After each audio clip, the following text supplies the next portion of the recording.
Brain rules का परिचय। क्या आपको पता है कि जब आप अपनी दोनों हथेलियों को आपस में जोड़कर उनकी एक मुट्ठी बनाते हैं तो जो साइज उसका होता है उतना ही बड़ा होता है आपका दिमाग। दिमाग शरीर का एक पार्ट है जिसके बिना जिंदगी जीना काफी मुश्किल लगता है। सोच कर देखिए, अगर एक दिन के लिए आपका दिमाग आपके पास ना हो तो आपका क्या होगा? इमेजिन भी नहीं किया जाता ना। हाँ, क्योंकि हमने इतना अजीब इमेजिनेशन कभी किया ही नहीं। हम सब जानते हैं कि ये इतना छोटा सा मुट्ठी बराबर दिमाग जो हमारी पूरी बॉडी की फंक्शनिंग को कंट्रोल और मॉनिटर करता है, इसका पूरा इस्तेमाल यानी इसके फुल पोटेंशियल के साथ इसे यूज करना कोई भी नहीं करता और शायद किया भी नहीं जा सकता। लेकिन क्या जितना हम इसका यूज करते हैं बस उतना ही सफिशिएंट है? क्या हमें नहीं लगता कि काश हमारा दिमाग थोड़ा सा और ज्यादा होल्ड कर पाता या थोड़ा सा और एफिशिएंटली काम कर पाता? लेकिन क्या ऐसा हो सकता है? क्या दिमाग का पोटेंशियल बढ़ाया जा सकता है? अगर हां तो कैसे? सो फ्रेंड्स, अगर हम आपसे कहें कि वाकई ऐसा किया जा सकता है तो हम आपके लिए लाए हैं एक ऐसी बुक समरी जिसमें आपको आपके सारे सवालों के जवाब मिलेंगे और साथ ही मिलेंगे कुछ ऐसे अमेजिंग तरीके जिनसे you can do the unthinkable. ये बुक समरी है अमेजिंग बुक की जिसका नाम है ब्रेन रूल्स बाय जॉन मेडिना। इस किताब में ऐसे 12 रूल्स दिए गए हैं जो आपके जीवन में ऐसे बदलाव ला सकते हैं जो आप चाहते तो हैं लेकिन सोचा नहीं कि कभी उन चेंजेस को खुद में कर पाएंगे। इस सीरीज को शुरू करने से पहले आइए जानते हैं क्या है वो 12 rules. Rule number 1, exercise body के लिए जरूरी है। ये तो सबको पता है, लेकिन ये आपके दिमाग को भी मजबूत बनाता है और साथ ही आपकी एज पर भी पॉजिटिव इफेक्ट डालता है। रूल नंबर 2, एक ऐसा रूल जो हमें बताता है कि survival of the fittest brain के लिए कैसे वर्क करता है और कैसे हम अपने ब्रेन को डेवलप कर सकते हैं कि वो हमेशा अपडेटेड रहे and can survive till the end of the time. Rule number 3, हम अधिकतर समय अपने आप को दूसरों से कंपेयर करने में वेस्ट कर देते हैं, पर यह कितना सही है? इस रूल में हम जानेंगे कि हर इंसान का दिमाग अलग तरह से प्रोग्राम्ड है और अलग तरह से वर्क करता है। So no need to compare. Rule number 4 है ध्यान का, यानी कितना इंपॉर्टेंट है किसी भी चीज पर टाइम इन्वेस्ट करना और कैसे हमारा दिमाग बोरिंग बातों और चीजों को इग्नोर कर देता है। रूल नंबर 5 और 6 हमें बताते हैं कि किस तरह चीजों को बार बार देखते रहना या दोहराते रहने से हमें उन्हें याद रखने में आसानी होती है और साथ ही यह याद रखना कि हमें चीजों को दोहराते रहना है। रूल नंबर 7 बात करता है कि एक्सरसाइज की तरह हमारे शरीर के साथ हमारे दिमाग के लिए भी एक अच्छी और भरपूर नींद लेना कितना इंपॉर्टेंट है और किस तरह से यह हमारे ब्रेन की फंक्शनिंग को एनहांस कर देता है। बात करें रूल नंबर 9 की तो यह हमारी डेली हैक्टिक लाइफ से काफी रेजोनेट करता है, क्योंकि इस रूल के अकॉर्डिंग एक थका हुआ टेंस्ड ब्रेन कभी भी इफेक्टिवली वर्क नहीं कर सकता। साथ ही एक टायर्ड या स्ट्रेस्ड ब्रेन की फंक्शनिंग कभी भी एक रिलैक्स्ड ब्रेन जैसी नहीं हो सकती। इसलिए it says relaxation is the key to have a proper functioning brain. यह हमेशा ही कहा जाता है कि to see properly one must have a proper vision. Same यही बात जॉन मेडिना के ब्रेन रूल नंबर 10 भी कहता है। It says vision Trump's all other senses. मतलब अगर आपका विजन क्लियर है, यानी आपका ब्रेन चीजों को विजुलाइज और प्रायोरिटाइज आसानी से और साफ साफ कर लेता है, तो ये आपके सभी दूसरे सेंसेस को कंट्रोल और अलाइन रखता है। द रूल नंबर 11 बात करता है कि जिस तरह मेल और फीमेल बॉडीज डिफरेंट होती हैं और उनके काम करने का तरीका अलग होता है, वैसे ही उनके ब्रेन्स भी अलग तरह से काम करने के लिए प्रोग्राम्ड होते हैं। लास्ट रूल जो है रूल नंबर 12 बताता है कि we are powerful and natural explorers. मतलब humans are sort of born to learn and lead.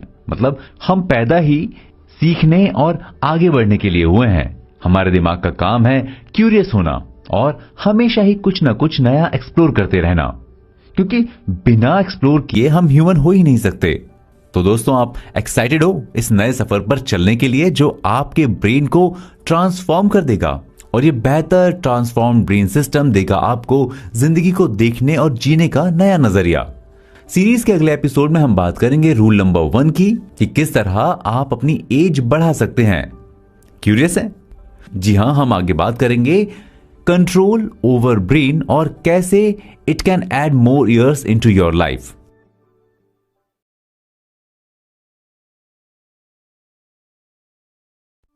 Exercise दिमाग की ताकत को बढ़ाता है। पार्ट 1।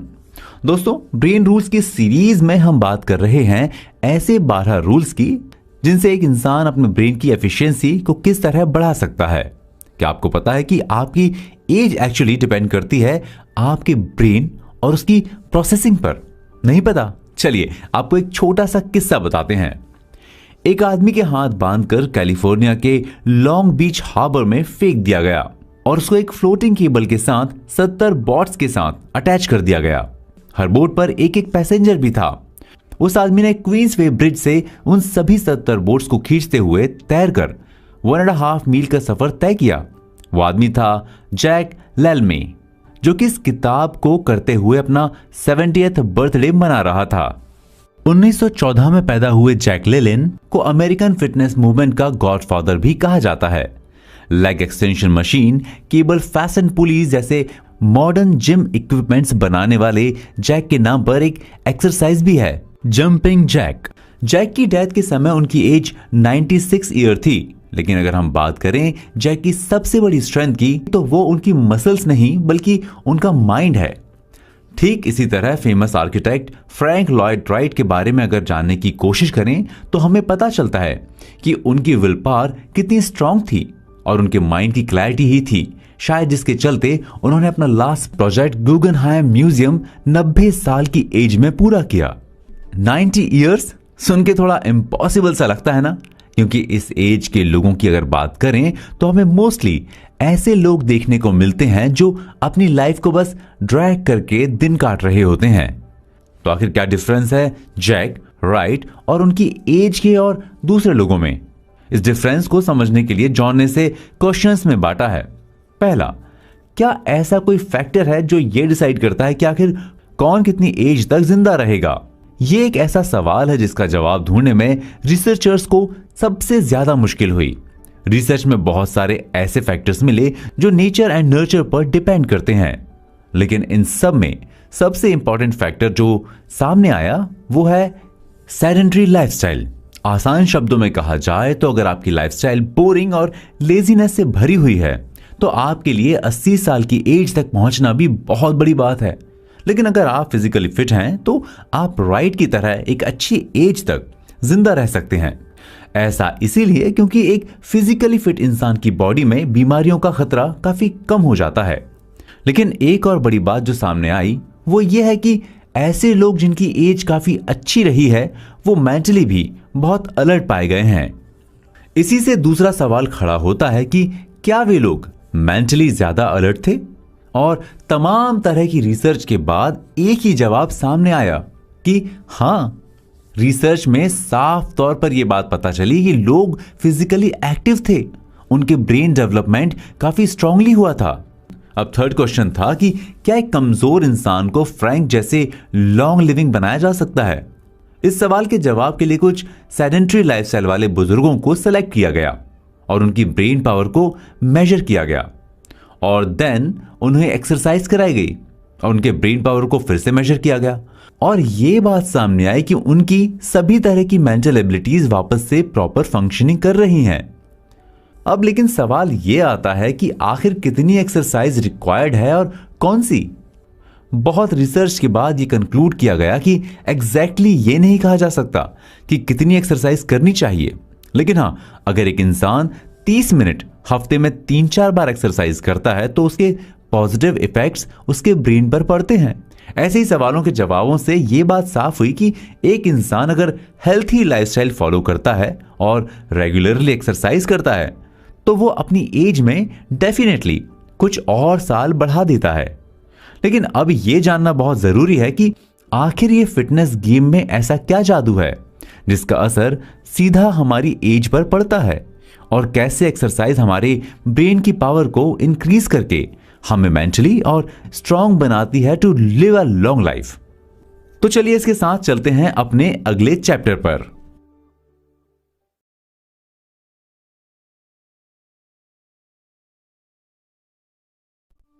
एक्सरसाइज दिमाग की ताकत को बढ़ाता है, पार्ट 2। क्या आपको पता है कि आपका दिमाग कैसे काम करता है? आपका जवाब होगा हाँ बिल्कुल। पर अगर हम कहें कि आपको जो पता है वो गलत है तो शायद आप जानना चाहेंगे कि आखिर हमारा दिमाग वाकई किस तरह से काम करता है। इस सीरीज में हम बात कर रहे हैं कि एक इंसान का दिमाग सच में किस तरह से काम करता है और उसे सही तरीके से काम करने के लिए क्या क्या करना चाहिए। ऑथर जॉन मेडिना की किताब ब्रेन रूल्स में ऐसे 12 नियम बताए गए हैं जिनसे हम अपने दिमाग और उसके काम करने के तरीके को बारीकी से जान सकेंगे। रूल नंबर 1, एक्सरसाइज यानी शारीरिक कसरत आपके दिमाग की ताकत को बढ़ाती है। हमारा दिमाग और उसके काम करने का तरीका समय के साथ बदलता रहा है। हमारे पूर्वजों ने जिस तरह की लाइफस्टाइल का पालन किया उसका असर हमारे दिमाग के विकास पर भी पड़ा है और ऐसा ही कुछ हमारे साथ भी होता है। पर क्या हमारे दिमाग का शारीरिक कसरत से कुछ लेना देना है? जवाब है हां। साइंटिस्ट्स ने उम्र के बढ़ने को देखते हुए दिमाग पर एक्सरसाइज के फायदेमंद इफेक्ट्स की खोज की है। उनके हिसाब से हमारा दिमाग एक दिन में 10 से 12 मील चलने या दौड़ने के लिए बना है। इसका मतलब यह हुआ कि हमारा दिमाग तब नहीं डेवलप होता जब हम आराम कर रहे होते हैं, बल्कि यह तब डेवलप होता है जबकि हम मेहनत कर रहे होते हैं। एक्सरसाइज हमारी बॉडी को ज्यादा से ज्यादा न्यूट्रिएंट्स यानी पोषक तत्व लेने के लिए मोटिवेट करती है और ये न्यूट्रिएंट्स सिर्फ बॉडी ही नहीं बल्कि ब्रेन के लिए भी जरूरी होते हैं। एक्सरसाइज एक ऐसी हेल्थी आदत है जिससे हमारी बॉडी में ब्लड फ्लो भी अच्छा होता है, नई ब्लड वेसल्स बनती हैं और उसके साथ ही बाकी के प्रोसेस भी स्मूथ होते जाते हैं। वैसे तो हमारे दिमाग का वजन पूरे शरीर के वजन का बस 2% होता है, लेकिन ये उसकी 20% एनर्जी कंजम्पशन के लिए जिम्मेदार होता है। तो जब आप एक्सरसाइज करते हैं तो ना सिर्फ हेल्थी और बेटर फील करते हैं बल्कि आपके सोचने की पावर भी इफेक्टिव हो जाती है। इस प्रोसेस को और भी बेटर तरीके से समझने के लिए रोड सिस्टम के बारे में सोचते हैं। 1800 के दशक की शुरुआत में एक अंग्रेज इंजीनियर ने देखा कि व्यापारियों को खराब ऊबड़ खाबड़ सड़कों पर सामान लाने ले जाने में काफी दिक्कत होती है और समय भी बहुत लगता है। तो उस इंजीनियर ने उन ऊबड़ खाबड़ और बजरी की परतों के साथ सड़कों को कोट करने के लिए एक तकनीक डेवलप की ताकि उन्हें ज्यादा स्मूथ बनाया जा सके, जिसके ऊपर से आना जाना आसान हो सके। इंजीनियर का यह आइडिया काफी तेजी से पॉपुलर हुआ और लोगों ने रियलाइज किया कि बेहतर सड़कों का मतलब सामान लाने और ले जाने में आसानी और उससे समय भी बचता है। तो ऐसे ही जब हम एक्सरसाइज करते हैं तो हम भी अपनी बॉडी में ऐसे ही चेंजेस लाते हैं जो हमारे ब्लड सर्कुलेशन को स्मूथ बना देता है और बॉडी अच्छे से वर्क करती है। अब सवाल ये उठता है कि क्या एक्सरसाइज हमारी मेंटल हेल्थ में वाकई सुधार ला सकती है? रिसर्च के अकॉर्डिंग एक्सरसाइज से हमारे दिमाग को ब्लड मिलता है एंड ये ब्लड दिमाग को ऑक्सीजन और एनर्जी प्रोवाइड करता है और प्रोटीन्स को एनर्जाइज करता है जो न्यूरॉन्स को जोड़ता रहता है। हफ्ते में केवल 2 बार एरोबिक्स एक्सरसाइज करने से मनोभ्रंश रोग यानी डिमेंशिया का खतरा कम हो जाता है और साथ ही इससे अल्जाइमर का रिस्क भी लगभग 60% तक कम हो जाता है। तो जितना अधिक आप एक्सरसाइज करेंगे आपका दिमाग और शरीर उतना ही स्वस्थ और मजबूत होगा।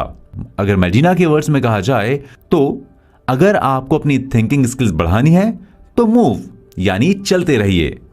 तो हम भी इसी के साथ चलते हैं अपने नेक्स्ट चैप्टर में जिसमें हम जानेंगे सर्वाइवल ऑफ फिटेस्ट के रूल के बारे में।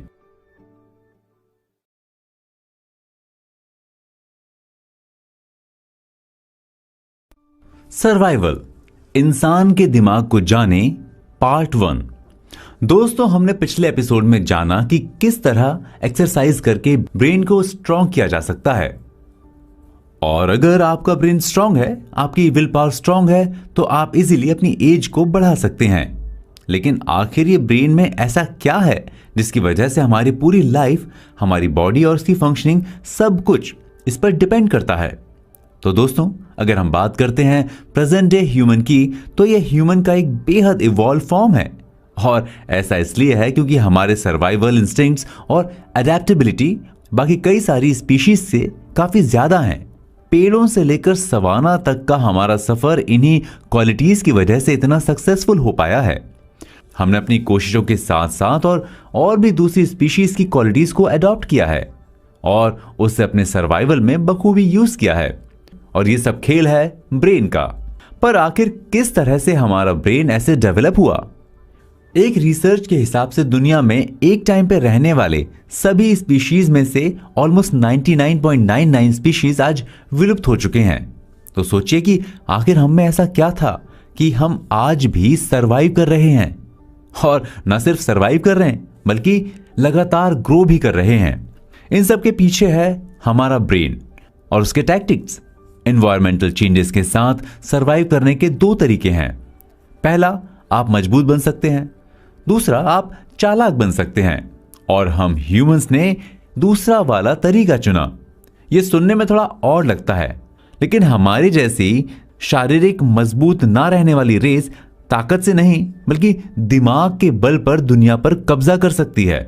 रिसर्चर जूडी ने इस पर काफी डीपली रिसर्च करने के बाद डुअल रिप्रेजेंटेशन थ्योरी दी, जिसमें उन्होंने बताया कि इंसान उन सभी चीजों को बना सकते हैं जो वो नहीं है, और वो ऐसा इसलिए है क्योंकि हम कल्पना कर सकते हैं।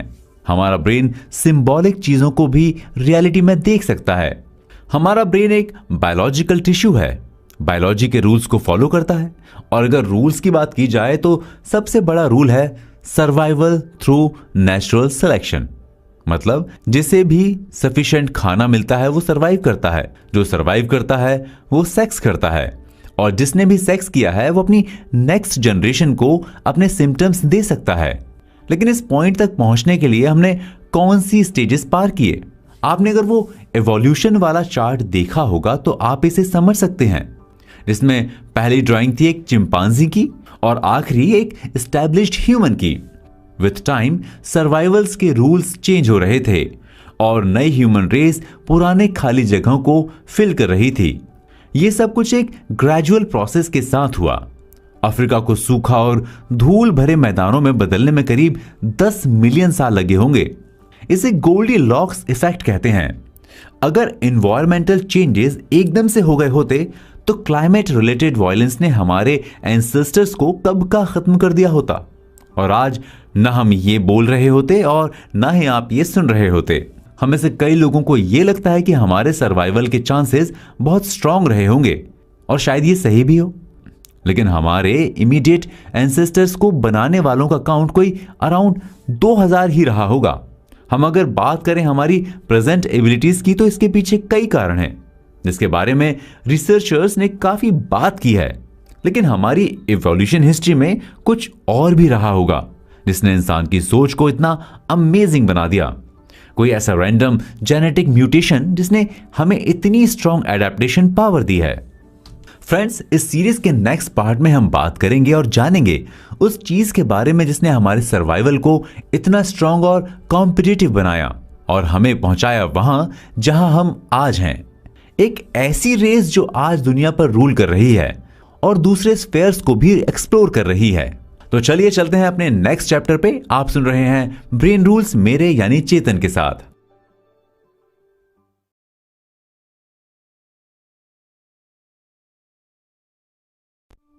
सर्वाइवल, इंसान के दिमाग को जाने पार्ट 2। दोस्तों, इससे पहले के एपिसोड्स में हमने जाना कि आखिर किस तरह से हमारा ब्रेन रिस्पॉन्सिबल है human evolution and human survival के लिए, और किस तरह से एक्सरसाइज और दूसरी फिजिकल एक्टिविटीज हमारी फंक्शनिंग और एज को इफेक्ट करती हैं। लेकिन आखिर ये इतना सब कुछ करने वाला ब्रेन है क्या, या किस तरह से ये प्रोग्राम्ड है? इन सवालों के जवाब जॉन मेडिना ने अपने रूल नंबर 2 में दिए हैं। आइए बताते हैं आपको कि आफ्टर ऑल ये ब्रेन है क्या। सबसे पहले तो हमें यह जानना बहुत जरूरी है कि जब ब्रेन वर्ड की बात करते हैं तो हमेशा ये प्लूरल होता है ना? सरप्राइजिंग। प्लूरल कैसे? दिमाग तो एक ही है। वेल, आपको ये सुनकर थोड़ी सी हैरानी होगी कि हमारे स्कल के अंदर एक नहीं बल्कि 3 ब्रेन्स हैं। शॉकिंग लगा ना? लेकिन ये सच है, हमारे पास एक नहीं, हमारे पास 3 दिमाग हैं। सबसे पहला है द लिजर्ड ब्रेन, जो हमारे रेगुलर लिविंग प्रोसेस में हेल्प करता है। दूसरा है कैट ब्रेन, और तीसरा उनके ऊपर जेलो की एक पतली सी परत की तरह, जिसे कोर्टेक्स कहते हैं। द थर्ड ब्रेन, या यूं कहें कि मोस्ट पावरफुल ह्यूमन ब्रेन। आइए थोड़ा डिटेल में आपको इन ब्रेन्स के बारे में बताते हैं। सबसे पुराना है द लिजर्ड ब्रेन। हाँ, एक छिपकली का दिमाग। ये सुनकर अजीब लगा ना? इस ब्रेन को लाइवली एज लास वेगास माना जाता है और हमारी बॉडी के मोस्टली हाउसकीपिंग कामों को कंट्रोल एंड मॉनिटर करता है, जैसे breathing, heart rate, sleeping and walking, और भी बहुत कुछ।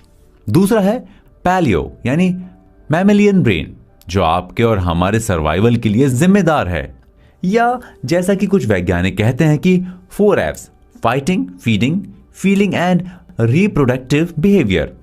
इनके लिए ये ब्रेन वर्क करता है।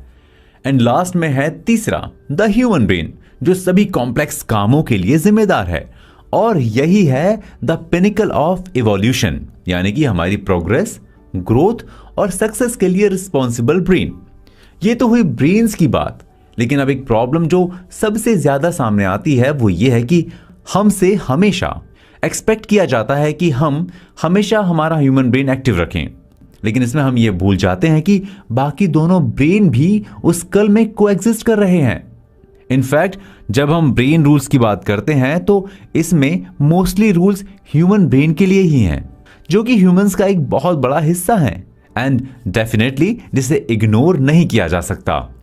जॉन मेडिना ने इस रूल में यह बात बहुत क्लियरली बताई है कि हमारा सर्वाइवल अगर पॉसिबल हुआ है और अगर हम इवॉल्व हुए हैं तो उसका सबसे बड़ा रीजन है हमारा ब्रेन, या कहें कि हमारे तीनों ब्रेन्स जिन्होंने हमें अडेप्टेबल बनाया और हमने एनवायरमेंटल मुश्किलों को ओवरकम किया और एक डेवलप्ड स्पीशीज बने।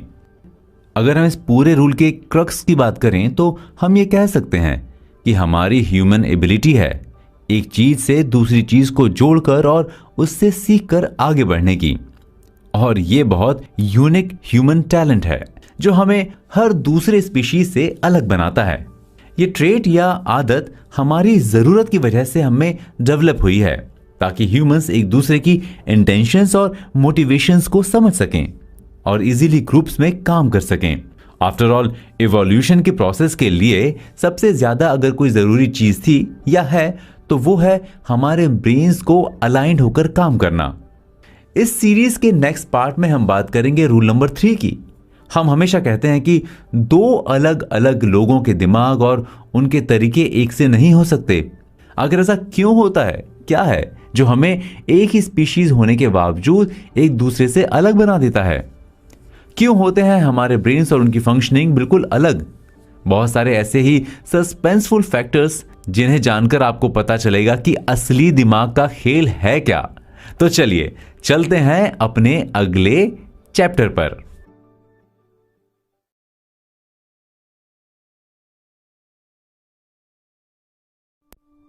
हर इंसान का दिमाग अलग तरह से वायर्ड है, पार्ट 1।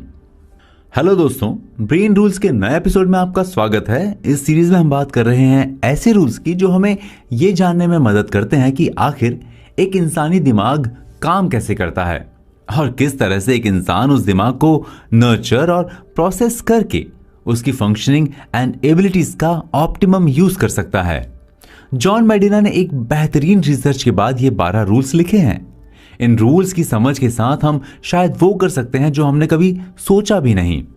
ब्रेन रूल्स की कड़ी में तीसरा रूल है एक दिमाग की प्रोग्रामिंग का। हम हमेशा ही अपनी लाइफ में बात करते हैं कंपैरिजन की और हमेशा ही ये देखते हैं कि कोई भी 2 लोग एक से नहीं होते, उनमें कुछ सिमिलैरिटीज एंड डिसिमिलैरिटीज होती हैं। पर क्या रीजन है इसका? आफ्टर ऑल, इवोल्यूशन के प्रोसेस में चीजें सभी के लिए एक जैसी रही, फिर भी लोग अलग हैं। इसका सबसे बड़ा रीजन है हमारे ब्रेन की मैपिंग। जी, ब्रेन की मैपिंग यानी हमारे दिमाग की बनावट, उसकी प्लानिंग एक दूसरे से अलग है।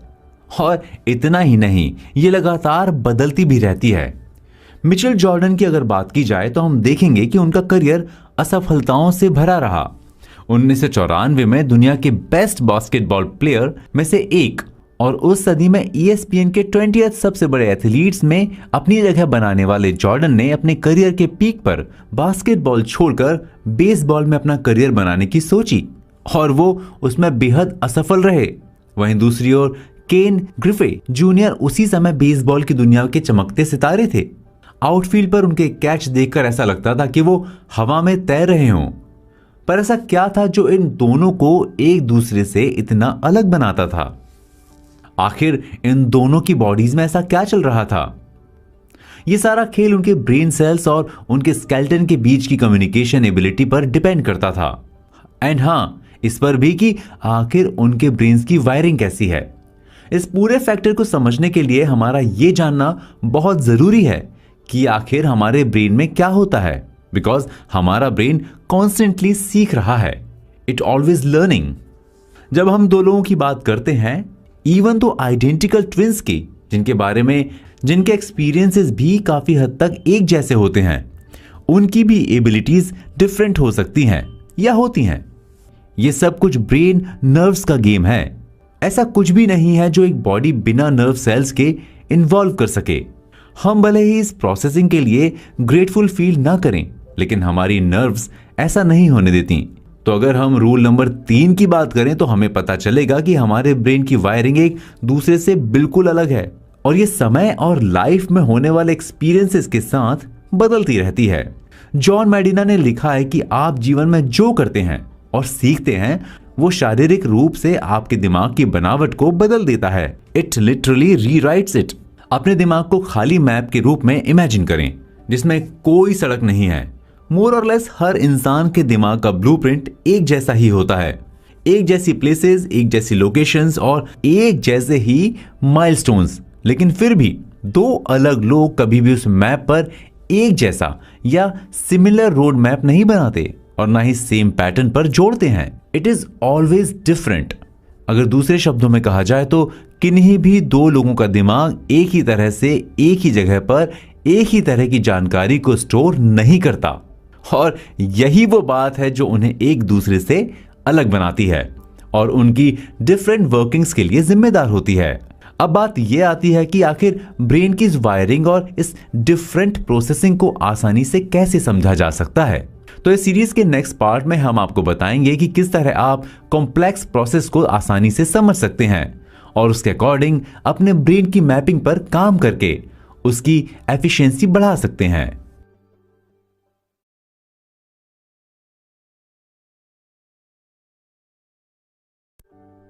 हर इंसान का दिमाग अलग तरह से वायर्ड है, पार्ट 2। हेलो फ्रेंड्स, आप सुन रहे हैं ब्रेन रूल्स की ऑडियो बुक समरी और हम बात कर रहे हैं किस तरह दो लोगों के ब्रेन्स की बनावट, उनकी वायरिंग सब एक दूसरे से अलग होती है और यही वजह है कि दो लोग और उनके काम करने का तरीका सब एक दूसरे से अलग होता है। आज के इस पार्ट में हम आपको बताएंगे कि आखिर वो कौन सी ऐसी चीज है या तकनीक है जिसके थ्रू एक इंसान अपने ब्रेन की प्रोग्रामिंग चेंज या अपग्रेड कर सकता है। जैसा कि लास्ट पार्ट में हमने जाना कि आप जिंदगी में जो करते हैं और सीखते हैं वो शारीरिक रूप से आपके दिमाग की बनावट को बदल देता है और किसी भी दो लोगों का दिमाग एक ही तरह एक ही जगह पर एक ही तरह की जानकारी को स्टोर नहीं करता है और यही वो बात है जो उन्हें एक दूसरे से अलग बनाती है और उनकी डिफरेंट वायरिंग्स के लिए जिम्मेदार होती है। और ये सब होता है ब्रेन की डिफरेंट वायरिंग की वजह से। ये वायरिंग ही होती है जो हमारे ब्रेन के डिफरेंट रीजियंस को आपस में जोड़ते हैं और जो किसी को एक अमेजिंग पियानिस्ट बना देता है तो किसी को चेस का मास्टर। और इसीलिए इंपॉर्टेंट है रूल नंबर 3 की समझ होना।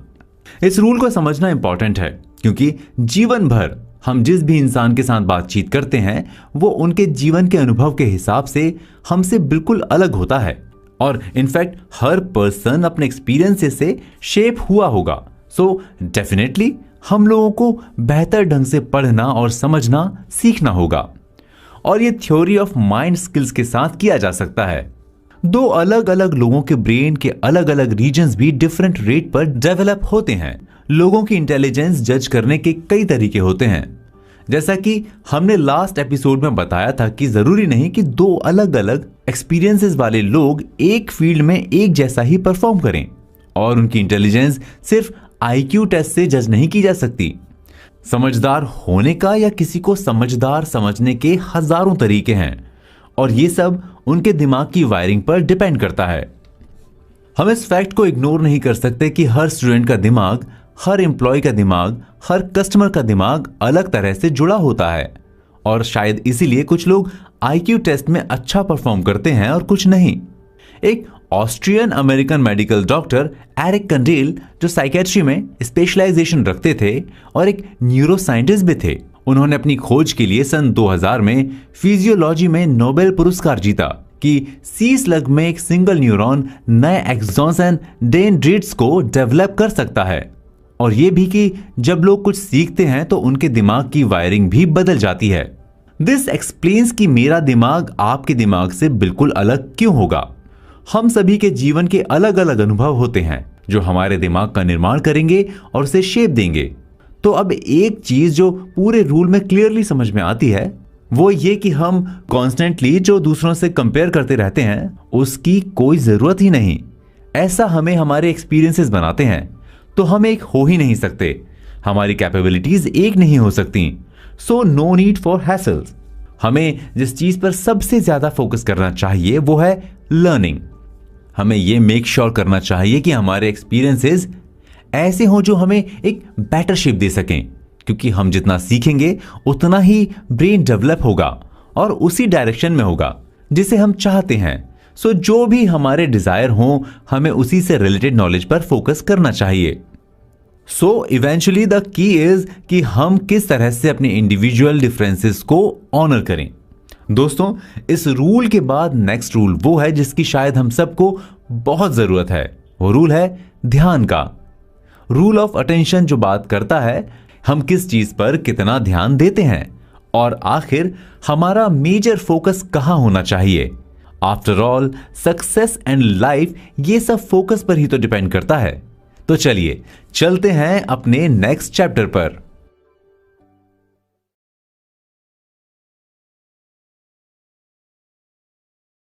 अटेंशन मतलब ध्यान। हम बोरिंग चीजों पर ध्यान नहीं देते। पार्ट 1। हेलो दोस्तों, ऐसा कितनी बार होता है कि हम कुछ देख रहे होते हैं और 10 मिनट से ज्यादा उसे झेल पाना हमारे लिए मुश्किल हो जाता है और हम उससे ऊब कर वहां से खिसक लेते हैं, होता है ना। पर कभी सोचा है कि क्यों हम बोरिंग बातों या चीजों को इग्नोर कर देते हैं? क्यों कई बार वहां बैठे होकर भी हमें याद नहीं होता कि आखिर किस बारे में बात हो रही है? ऐसा इसलिए क्योंकि हमारा ब्रेन कभी भी बोरिंग बातों पर ध्यान नहीं देना चाहता और ना ही देता है और उन्हें इग्नोर कर देता है। दोस्तों, ब्रेन रूल्स सीरीज के आज के एपिसोड में हम बात करने जा रहे हैं रूल नंबर 4 की, जो कि है रूल ऑफ अटेंशन यानी ध्यान का नियम। जैसा कि हमने अपने लास्ट एपिसोड में आपको बताया था कि ध्यान या अटेंशन एक ऐसी चीज है जिसके साथ लाइफ में किसी न किसी पॉइंट पर हम सबने स्ट्रगल किया होगा, और जब हम अटेंशन देने में अनसक्सेसफुल हो गए होंगे तो हमने खुद पर भी काफी डाउट भी किया होगा, है ना। पर शायद कभी ये नहीं सोचा कि आखिर ऐसा क्यों होता है, क्या रीजन है कि हम कई बार चीजों पर फोकस नहीं कर पाते। जॉन मेडिना ने अपने रूल्स में चौथे नंबर पर यानी रूल नंबर 4 में इसी बारे में बात की है। वे कहते हैं कि मुझे यकीन है कि आपने सुना होगा कि दर्शक 10 मिनट के बाद चेकआउट करते हैं, या कि हमारा दिमाग एक समय में केवल एक ही चीज पर ध्यान केंद्रित कर सकता है और शायद इसीलिए मल्टीटास्किंग को एक अच्छा आइडिया नहीं समझा जाता। लेकिन सच क्या है? वेल, ये थोड़ा सा शॉकिंग हो सकता है अगर हम कहें कि हमारा ब्रेन मल्टीटास्किंग जैसा कुछ कर ही नहीं सकता। तो जी हां, आपको जानकर हैरानी होगी कि जब अटेंशन की बात आती है या कहें कि किसी चीज पर फोकस करने की बात आती है तो हमारा दिमाग एक से ज्यादा टास्क पर एक ही टाइम पर फोकस नहीं कर सकता। ये मल्टीटास्किंग के लिए डेवलप है ही नहीं। इसलिए भले ही आप गाड़ी चलाते समय अपने सेल फोन पर बात करने की कोशिश करें और आपको लगता है कि मल्टीटास्किंग कर रहे हैं, लेकिन सच्चाई ये है कि आपका दिमाग दोनों एक्टिविटीज के बीच लगातार चालू और बंद होता रहता है, यानी कि कॉन्स्टेंटली स्विच करता रहता है। असल में जब हमें लगता है कि हमारा दिमाग मल्टीटास्क कर रहा है तो एक्चुअली में हमारे दिमाग के अंदर क्या होता है, उस वक्त हमारा दिमाग एक टास्क से दूसरे टास्क के बीच में केओटिक सिंगल टास्किंग कर रहा होता है। अगर साफ शब्दों में कहा जाए तो it is literally impossible to multitask, मतलब मल्टीटास्किंग असंभव है। हमारे ब्रेन की अटेंशनल स्पॉटलाइट एक बार में एक ही चीज पर फोकस कर सकती है। मजेदार बात यह है कि अगर आपने इस फैक्ट के बारे में सुना होगा कि औसत इंसान का ध्यान सुनहरी मछली यानी गोल्ड फिश की तुलना में कम होता है, इस बात का कोई सबूत नहीं है कि इंसान का ध्यान कम हो रहा है या सुनहरी मछली का ध्यान विशेष रूप से कम है। यह तो सिर्फ एक कहावत है, लेकिन यह सच है कि हमारा ब्रेन मल्टीटास्किंग के लिए प्रोग्राम्ड नहीं है। तो फिर हमारे ब्रेन की एफिशिएंसी का क्या?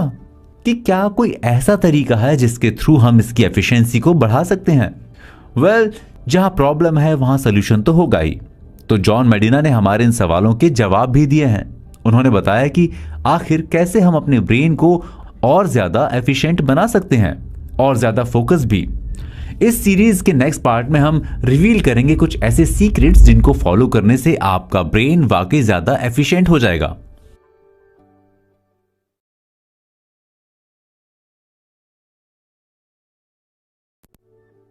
अटेंशन मतलब ध्यान। हम बोरिंग चीजों पर ध्यान नहीं देते। पार्ट 2।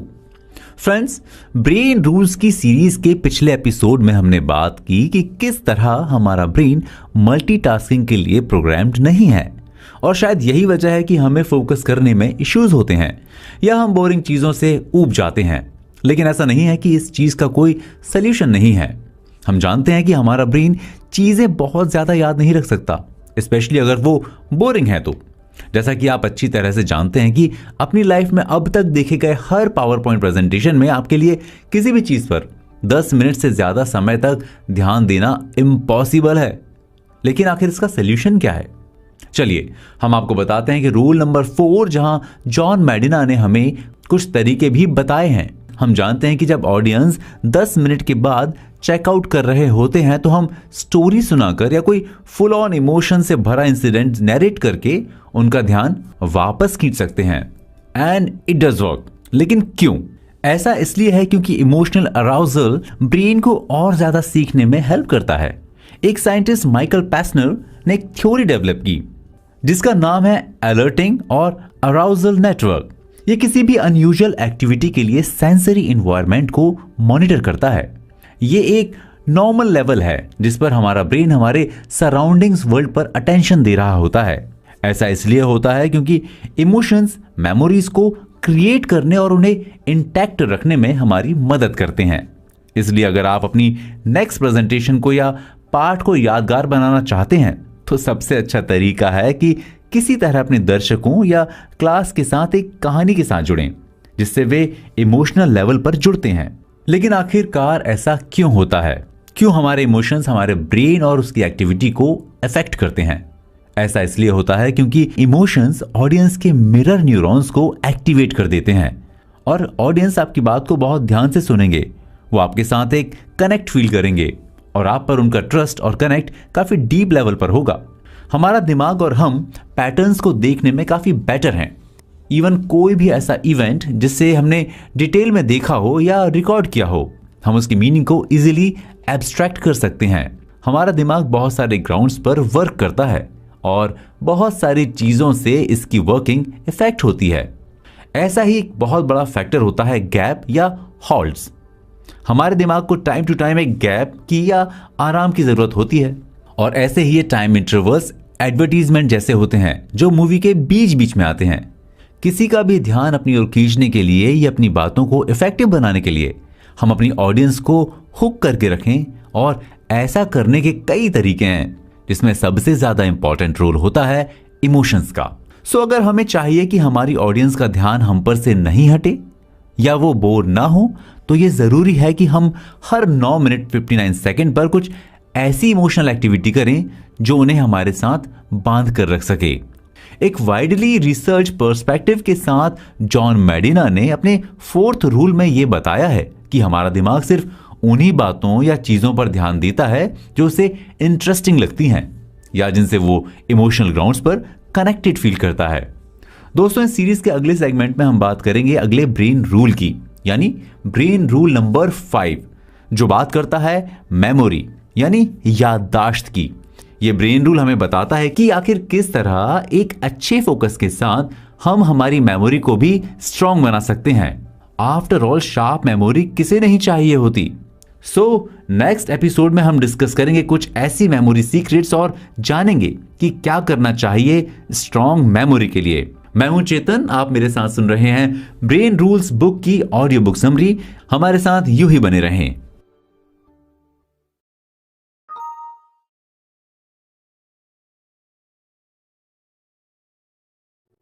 शॉर्ट टर्म मेमोरी, याद रखने के लिए रिपीट करते रहें, पार्ट 1। हेलो दोस्तों, दिमाग को जानने और बेहतर बनाने की इस अमेजिंग सीरीज में हम बात कर रहे हैं कि कैसे हमारा ब्रेन वर्क करता है और वो कौन सी बातें हमें ध्यान में रखनी चाहिए जो कि हमें हेल्प कर सकती हैं to have an amazing brain.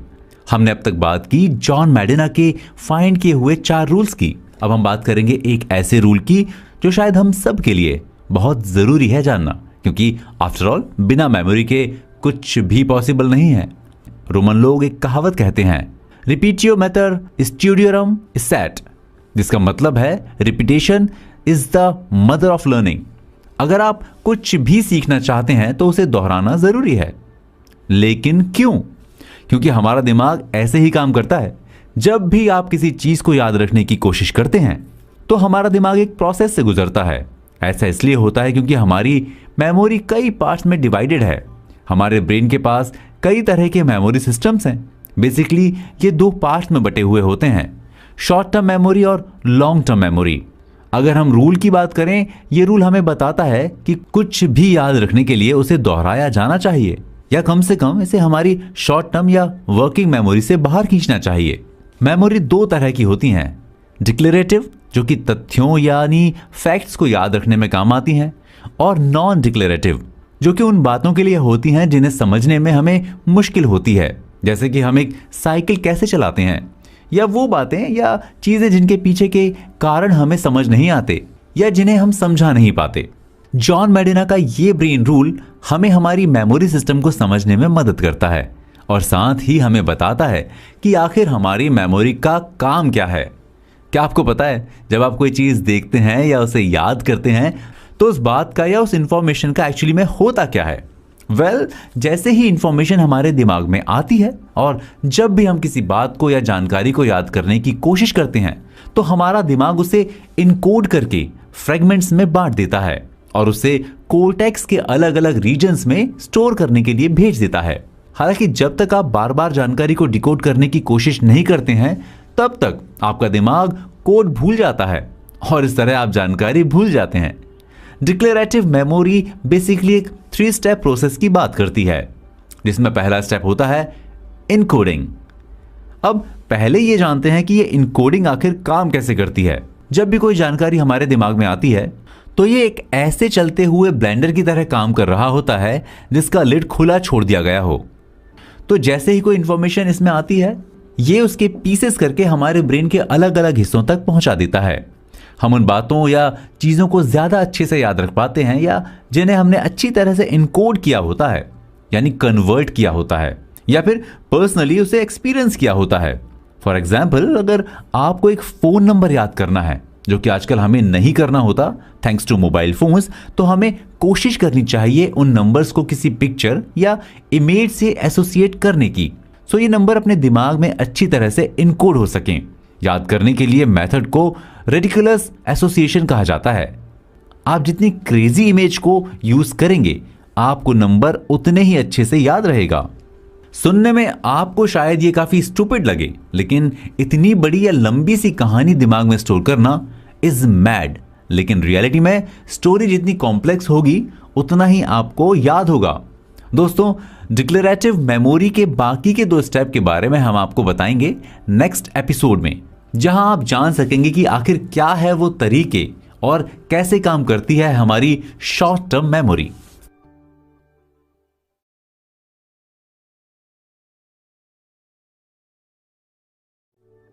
Short term memory, याद रखने के लिए रिपीट करते रहें, पार्ट 2। हेलो फ्रेंड्स, हम अपनी इस अमेजिंग सीरीज में बात कर रहे हैं जॉन मैडिना के ब्रेन रूल्स की। जो कि आपको बताते हैं आपके ब्रेन के बारे में, और साथ ही आपको बताते हैं ऐसे तरीके जिनसे आप अपने ब्रेन को बना सकते हैं एक सुपर ब्रेन। आफ्टर ऑल, किसी भी चीज को सुपर बनाने के लिए उसे जानना बेहद जरूरी है। तो इस सीरीज के पिछले एपिसोड में हम बात कर रहे थे शॉर्ट टर्म मेमोरी यानी डिक्लेरेटिव मेमोरी की, और हमने ये समझने की कोशिश की कि किस तरह हमारा दिमाग एक इंफॉर्मेशन को गैदर करके उसे प्रोसेस करता है और उसे स्टोर करता है। पिछले एपिसोड में हमने इस 3 स्टेप प्रोसेस के फर्स्ट स्टेप को समझा, जो है इनकोडिंग, जहां हमने जाना कि किस तरह से दिमाग में आने वाली हर इंफॉर्मेशन को ब्रेक करके इनकोड करके उसे ब्रेन के अलग अलग हिस्सों में स्टोर किया जाता है। अब बात करते हैं अगली दोनों स्टेप्स की। इस प्रोसेस का अगला स्टेप होता है स्टोरिंग का। किसी भी इंफॉर्मेशन को स्टोर करने के लिए कोर्टेक्स के न्यूरॉन्स बहुत ही ज्यादा रिस्पॉन्सिबल होते हैं। कोर्टेक्स, जो कि ब्रेन का आउटर बार्क होता है, मेमोरी उस पर पूरी तरह से स्प्रेड होकर स्टोर होती है, ना कि एक जगह कलेक्टिवली। इस प्रोसेस के बाद तीसरा और आखिरी स्टेप होता है रिट्रीवल का। अब अगर कोई भी इंफॉर्मेशन याद की गई है तो उसे रिकॉल भी किया जाएगा। अक्सर ऐसा देखा जाता है कि अगर हमने किसी चीज या इंफॉर्मेशन के बारे में बहुत समय तक बात नहीं की है तो हम अक्सर उसे भूल जाते हैं, स्पेशली इन स्टडीज। अगर कोई टॉपिक बहुत लंबे समय तक नहीं पढ़ा गया है तो उसे भूल जाने के चांसेस सबसे ज्यादा हैं, और फिर हमें उसे याद करने में दिक्कत होती है। तो अब अगर हमें कोई जानकारी याद करनी है तो हमें क्या करना चाहिए? किसी भी इंफॉर्मेशन को इजीली याद तब किया जा सकता है जब आप उस टाइम को या उस सराउंडिंग को रिट्रीव कर सकें। जब उस इंफॉर्मेशन को पहली बार इनकोड किया गया था, आपको सबसे अच्छी तरह से वो इंफॉर्मेशन तभी याद आ जाती है जब हम उसी सेम इन्वायरमेंट में खुद को मेंटली रख पाते हैं। इसके अलावा हमें कोई भी इंफॉर्मेशन तब भी बहुत अच्छे से याद आ जाती है जब वो इंफॉर्मेशन एलैबोरेट, मीनिंगफुल और कॉन्टेक्चुअल हो। तो इसलिए ये बहुत जरूरी है कि हम किसी भी इंफॉर्मेशन को रियल वर्ल्ड एग्जांपल्स के साथ याद रखने की कोशिश करें, क्योंकि जब हम ऐसा करते हैं तब we can relive that moment. ज्यादातर इंसिडेंट्स जो ऐसे होते हैं जिन्हें लंबे समय तक याद रखा जा सकता है या जिनसे कुछ भी सीखा जा सकता है, वो मोस्टली याद करने से पहले कुछ सेकंड में ही प्रोसेस हो जाते हैं। इसलिए हम जितना एलैबोरेट वे में किसी बात को इनकोड करेंगे, उसे याद रखने में हमें उतनी ही आसानी होगी।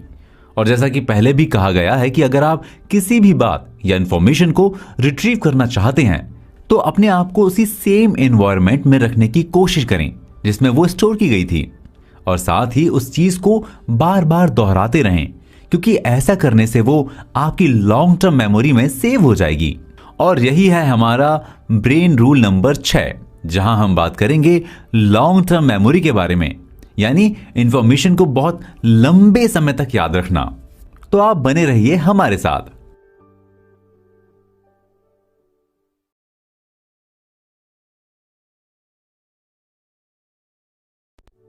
लॉन्ग टर्म मेमोरी, चीजों को दोहराते रहें, part 1। Hello friends, brain rules की इस अमेजिंग सीरीज में अब तक हमने जाना कि किस तरह हमारा दिमाग काम करता है, और हमने जाना कि ऐसे कौन से तरीके और चीजें हैं जिन्हें करने से हम अपने ब्रेन की प्रोग्रामिंग एनहांस कर सकते हैं। इस सीरीज के पिछले एपिसोड में हमने जाना कि किस तरह हमारे ब्रेन की शॉर्ट टर्म मेमोरी वर्क करती है, किस तरह हमारा ब्रेन किसी भी इंफॉर्मेशन को कलेक्ट करता है और फिर उसके टुकड़े करके या उसे इनकोड करके दिमाग के अलग अलग पार्ट्स में स्टोर कर देता है, और फिर हम उसे जरूरत के हिसाब से रिट्रीव करते हैं। हमारी शॉर्ट टर्म मेमोरी में स्टोर्ड चीजें हमें लंबे समय तक सिर्फ तभी याद रह सकती हैं जब उन्हें रिवाइज किया जाए।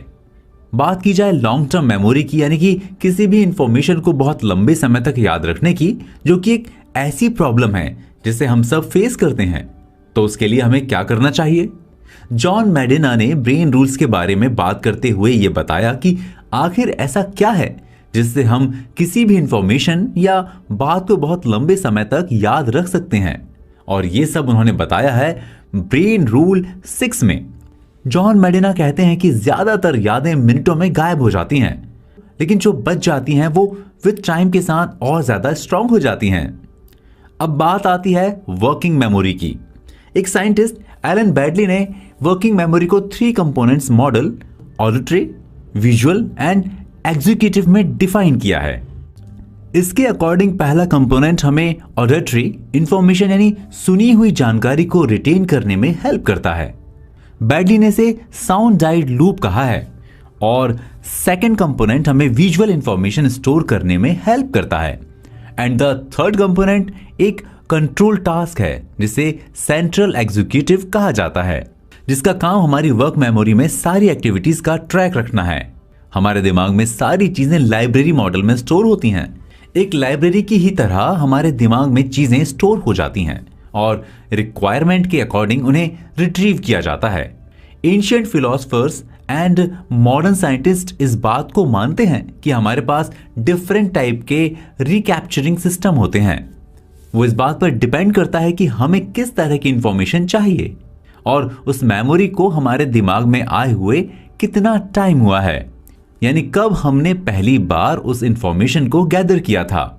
हम जानते हैं कि मोस्ट ऑफ द इंफॉर्मेशन कुछ ही मिनटों में गायब हो जाती हैं और हम अक्सर भूल जाते हैं कि हमने 30 दिन पहले किस क्लास में क्या सीखा था या किसी से क्या सुना था।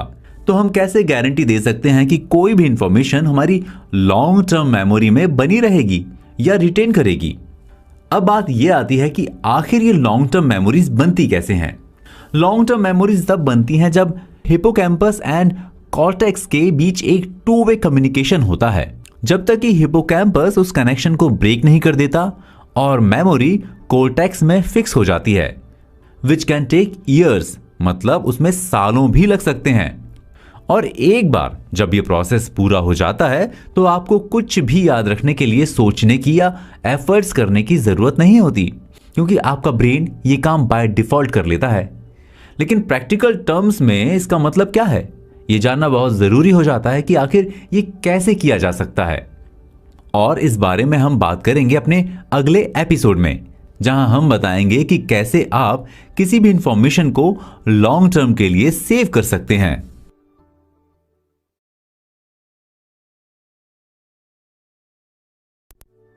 लॉन्ग टर्म मेमोरी, चीजों को दोहराते रहें पार्ट 2। हेलो दोस्तों, ब्रेन रूल सीरीज के इस एपिसोड में हम बात करेंगे लॉन्ग टर्म के बारे में। हमने पिछले एपिसोड में बात शुरू की थी ब्रेन रूल नंबर 6 की, जहां हमने बताया कि आखिर लॉन्ग टर्म मेमोरी क्या होती है और ये किस तरह से काम करती है। पिछले एपिसोड में हमने जाना था कि लॉन्ग टर्म मेमोरी किस तरह से बनती है और वर्किंग मेमोरी के 3 कंपोनेंट मॉडल के बारे में। इस एपिसोड में हम बात करेंगे कि प्रैक्टिकल टर्म्स में लॉन्ग टर्म मेमोरी किस तरह से काम करती है और साथ ही ये लॉन्ग टर्म मेमोरी के लिए इंफॉर्मेशन को सेव कैसे किया जा सकता है। बात करें अगर मेमोरी की, तो मेमोरी एक्चुअल इवेंट से रिलेटेड नहीं होती, ये एक्चुअली रीमैन्युफैक्चरेबल होती है, जो एक ऐसी स्टोरी बना लेती है जो रियलिटी से ज्यादा हाइपोथेटिकल होती है। इसीलिए विथ टाइम ब्रेन का रिट्रीवल सिस्टम एक ग्रेजुअल स्विच से गुजरता है और स्पेसिफिक और डिटेल्ड रिप्लिका से जनरल और एब्स्ट्रैक्ट रिकॉल में शिफ्ट कर जाता है।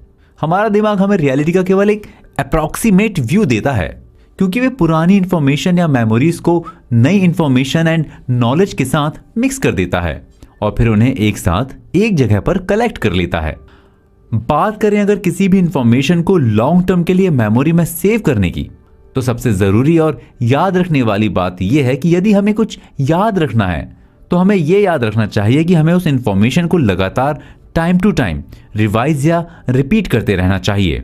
लॉन्ग टर्म मेमोरी को प्रैक्टिकली यूज करने की बात की जाए तो हम उसे एक एग्जाम्पल से समझ सकते हैं। सीधे शब्दों में कहें तो इसका मतलब है कि इन फ्यूचर स्कूलों में होमवर्क को पूरी तरह से खत्म कर देना चाहिए, इसके बजाय हॉलिडे रिव्यू शुरू करने पर ध्यान देना चाहिए। इन अदर वर्ड्स, अगर हम 3-4 दिन में हम अपनी क्लास का होमवर्क रिवाइज करते रहते हैं तो शायद हमें कभी भी अपने होमवर्क के लिए एफर्ट्स करने की जरूरत ही ना पड़े। इसके अलावा ऐसा क्या है जिसे करने से हम किसी इंफॉर्मेशन को लॉन्ग टर्म मेमोरी में सेव कर सकते हैं।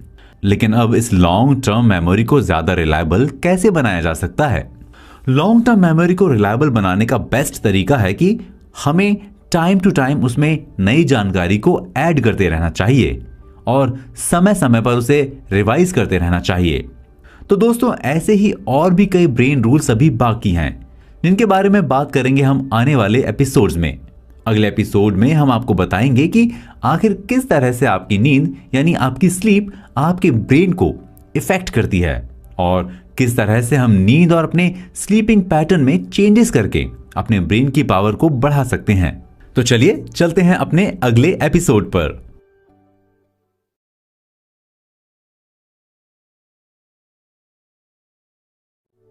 स्लीप, अच्छी नींद लें और अच्छा सोचें, पार्ट 1। हेलो दोस्तों, ब्रेन रूल्स के आज के एपिसोड में हम बात करेंगे एक ऐसी चीज के बारे में जिसके बिना अपनी लाइफ को इमेजिन कर पाना इम्पॉसिबल लगता है। यह कहा जाए कि उसके बिना लाइफ की कंप्लीट साइकिल ही बिगड़ जाती है। एक अमेजिंग कोजी समर आफ्टरनून हो या फिर सर्दियों की सुबह, नींद एक ऐसी चीज है जो शायद सभी को प्यारी लगती है, लेकिन हमारी आजकल की हेक्टिक लाइफस्टाइल के चलते सबसे ज्यादा अगर कोई चीज हैम्पर हो रही है तो वो है हमारी स्लीप। जी हाँ, बात करें अगर ब्रेन की प्रॉपर फंक्शनिंग की तो स्लीप या नींद एक ऐसी चीज है जिस पर इसका बहुत गहरा इंपैक्ट पड़ता है। और शायद इसीलिए जब जॉन मैडिना ने ब्रेन रूल्स पर रिसर्च की तो उन्होंने स्लीप पर एक कंप्लीट चैप्टर लिखा जो बताता है कि किस तरह एक अच्छी नींद के साथ यानी एक अच्छे स्लीप रूटीन के साथ हमारा दिमाग बेहतरीन तरीके से काम करता है। ईयर 1965 में 17 साल के रैंडी गार्डनर ने यह डिसाइड किया कि अपने साइंस प्रोजेक्ट के लिए वो 11 दिन तक बिल्कुल भी नहीं सोएगा। एंड टू एवरीवन्स सरप्राइज, उसने उस साल एक वर्ल्ड रिकॉर्ड क्रिएट किया, सबसे ज्यादा टाइम तक बिना सोए रहने का। इस प्रोजेक्ट ने साइंटिस्ट विलियम डेम का अटेंशन ग्रैब किया और उनको गार्डनर पर रिसर्च करने की परमिशन मिल गई। और जब उन्होंने रैंडी के स्लीप पैटर्न और बिहेवियर को डीपली स्टडी किया तो उन्हें पता चला कि एक्चुअली उस टीनेजर ब्रेन में क्या क्या डिफरेंट एक्टिविटीज हुई, कौन कौन से मेजर चेंजेस हुए। बट उन्हें एक बात जो पता चली कि ना सोने की वजह से गार्डनर में बहुत सारे बिहेवियरल चेंजेस आए जो कि डिफरेंट और अनयूजुअल थे। गार्डनर बहुत ही ज्यादा चिड़चिड़ा, भुलक्कड़ और डिप्रेस हो चुका था, जो काफी ऑब्वियस है क्योंकि ना सोने की वजह से उसका ब्रेन बहुत ज्यादा थका हुआ था और ये उसका ही रिजल्ट था। और अपने प्रैक्टिकल के 5th डे पर गार्डनर के दिमाग में होने वाले चेंजेस अल्जाइमर के सिम्टम्स क्रिएट कर रहे थे। चलिए हम आपसे एक क्वेश्चन पूछते हैं, क्या आप हर दिन लगभग 3 बजे टायर्ड फील करते हैं? अगर हां तो क्या आप जानते हैं क्यों? नहीं, ये आपके काम या बच्चों के कारण नहीं है। ऐसा इसलिए है क्योंकि ब्रेन को actually time to time nap की रिक्वायरमेंट होती है। रिसर्चर्स ने रात की ही नहीं दिन की नींद पर भी रिसर्च की है और पाया कि अपनी प्रोडक्टिविटी को बनाए रखने के लिए दिन में नैप्स लेना भी बहुत हेल्प करता है। हमारा दिमाग कॉन्स्टेंटली एक टिफ में रहता है बिटवीन सेल्स एंड केमिकल जो हमें सुलाने की कोशिश करते हैं, वो सेल्स और केमिकल्स जो हमें जगा के रखते हैं। चलिए इसे दूसरी तरह से समझते हैं। सोना बिल्कुल भी ऐसा नहीं है जिसे इवोल्यूशन कभी भी इनकरेज नहीं करता, बिकॉज आफ्टर ऑल अगर आपके पास हर समय शेर या दूसरे जंगली जानवर घूम रहे हों तो 8 घंटे की नींद एक बहुत अच्छा ऑप्शन नहीं है, लेकिन फिर भी स्लीपिंग आवर्स तक एग्जिस्ट कर रही है। लेकिन इसका रीजन क्या है? ये एक बहुत ही इंपॉर्टेंट प्रोसेस है, स्पेशली आफ्टरनून नैप। अगले एपिसोड में हम बात करेंगे स्लीप की इंपॉर्टेंस की और किस तरह से यह हमारे सोचने की ताकत यानी हमारी थिंकिंग एबिलिटीज को इफेक्ट करती है।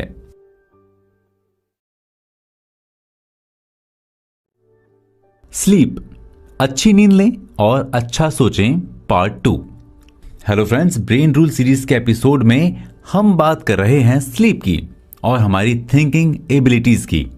आई एम श्योर आपने सुना होगा कि नींद की कमी से attention, executive function, working memory, mood, quantitative skills, logical reasoning and even motor dexterity भी अफेक्ट होती है।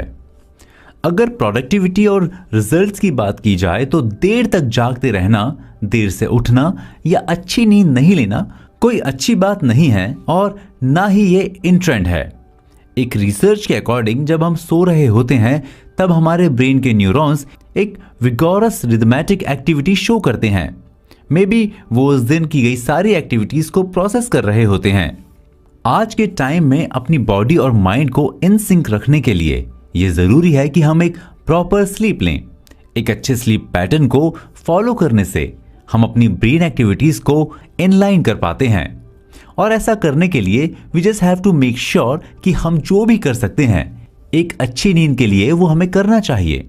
बहुत से ऐसे स्लीप ऐप भी हैं जिनका यूज हमें देखने या मॉनिटर करने के लिए कर सकते हैं कि आखिर हम कितनी अच्छी तरह से सो रहे हैं। साथ ही ये ऐप लॉग रैम स्लीप, गहरी नींद और हल्की नींद, और आपको एक स्कोर दे सकता है जो ये दिखाता है कि नेक्स्ट डे आपका मेंटल लेवल क्या होगा, मतलब आपका दिमाग कितना एक्टिव होगा।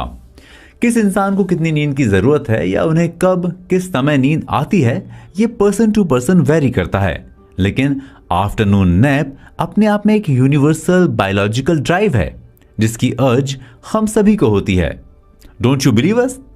एक रिसर्च की माने तो 26 मिनट की एक झपकी ने नासा के पायलट्स की परफॉर्मेंस में 34% तक इंप्रूवमेंट शो की है। डॉक्टर मेडिना इस बात से एग्री करते हैं कि हर इंसान की नींद की जरूरत अलग होती है, लेकिन circadian rhythm expert doctor Sachin Panda बताते हैं कि 8 घंटे की नींद हर किसी के लिए एक डेफिनेट अमाउंट ऑफ स्लीप नहीं है, लेकिन 7-8 घंटे बिस्तर पर रहने का एम सबका होता है। इसका अर्थ है कि आप जाग सकते हैं और पढ़ सकते हैं या ध्यान कर सकते हैं, और आप तब भी एक प्रोडक्टिव डे के लिए ट्रैक पर रहेंगे, मतलब आपकी प्रोडक्टिविटी में ऐसा कोई चेंजेस नहीं होंगे। हाँ, लेकिन नींद की कमी हमारी बॉडी और ब्रेन को बहुत ही एडवर्सली अफेक्ट करती है। सिंपल शब्दों में इसे समझने की कोशिश की जाए तो नींद की कमी के कारण बॉडी और ब्रेन के सारे फंक्शंस डिस्टर्ब हो जाते हैं, जिसका डायरेक्ट असर हमारी प्रोडक्टिविटी पर पड़ता है। हम फिजिकल एक्सरसाइज की बात करें तो हमेशा ही ये कहा जाता है कि एक अच्छी फिजिक पाने के लिए ये बहुत जरूरी है कि हम कम से कम 7 घंटे की नींद लें, यानी कि हमारी बॉडी को 7 घंटे के मिनिमम रेस्ट की नीड होती है। और अगर हम ऐसा नहीं करते तो इसके साइड इफेक्ट हमें देखने को मिलते हैं, जैसे apatite loss, tiredness, slogging of brain and और भी बहुत कुछ। स्लीप रूल यूज करके, यानी हम अपनी लाइफस्टाइल में एक प्रॉपर स्लीप रूटीन ऐड करके हम एक बेहद प्रोडक्टिव इंसान बने रह सकते हैं। और इन सब के लिए आपको क्या करना है? अपनी स्लीप को, उसके पैटर्न को प्रॉपर मॉनिटर करना है। सो अब आप किस चीज का इंतजार कर रहे हैं?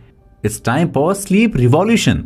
सो ये तो हमने जान लिया कि एक अच्छी productive functioning body and brain के लिए नींद कितनी जरूरी है।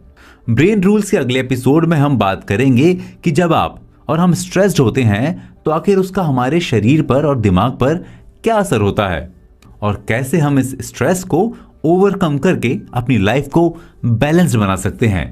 तो चलिए फिर चलते हैं हम अपने नेक्स्ट एपिसोड पर।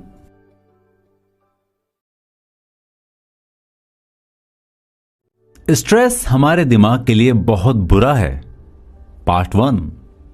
हम अगर हमारी लाइफस्टाइल की बात करें तो मोस्टली लोगों की जिंदगी आजकल पूरे वीक काम करने और वीकेंड के इंतजार में जाती है, और इसी के साथ हमारे ऊपर बिल्ड होता है स्ट्रेस।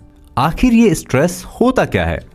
ब्रेन रूल्स के इस एपिसोड में हम बात करेंगे स्ट्रेस की, और किस तरह से हमारा ब्रेन अगर स्ट्रेस्ड होता है तो उसे सीखने में दिक्कत होती है। जॉन मेडिना ने अपने ब्रेन रूल्स में काफी डिटेल में बताया है कि किस तरह एक दिमाग जब वो टेंस्ड या स्ट्रेस्ड होता है तो वो कुछ भी प्रोसेस कर पाने में सफिशिएंट नहीं होता है। सबसे पहले हम जानते हैं कि स्ट्रेस है क्या। स्ट्रेस हमारी बॉडी के डिफेंस मैकेनिज्म का डायरेक्ट प्रोडक्ट है। हाँ, हमारी बॉडी का defence mechanism the release of adrenaline and cortisol, जिसे किसी भी डेंजर सिचुएशन में क्विक रिस्पॉन्स बिल्ड करने के लिए बनाया था। जैसे अगर कोई शेर एकदम से आपके सामने आ जाए तो आप क्या करेंगे? इन अ नटशेल अगर बात की जाए कि जब भी कोई लड़ाई या भागने की सिचुएशन आती है तो हमारी बॉडी उन सभी मैकेनिज्म को बंद कर देती है जो कि क्विक या इमीडिएट रिस्पॉन्स के लिए रिक्वायर्ड नहीं होते, और उन सभी को स्विच ऑन कर देती है जिनकी रिक्वायरमेंट होती है फॉर इमीडिएट सर्वाइवल। आपका दिमाग लगभग 30 सेकंड तक चलने वाले तनाव से निपटने के लिए बनाया गया है। दिमाग को लंबे समय तक चलने वाले तनाव के लिए नहीं बनाया गया है। हमारा और आपका दिमाग लगभग 30 सेकंड तक रहने वाले किसी भी स्ट्रेस से निपटने के लिए बनाया गया है। ब्रेन को किसी भी लॉन्ग टर्म स्ट्रेस के लिए डिजाइन नहीं किया गया है, स्पेशली तब जब आपको लगता है कि आपका उस पर कोई कंट्रोल नहीं है।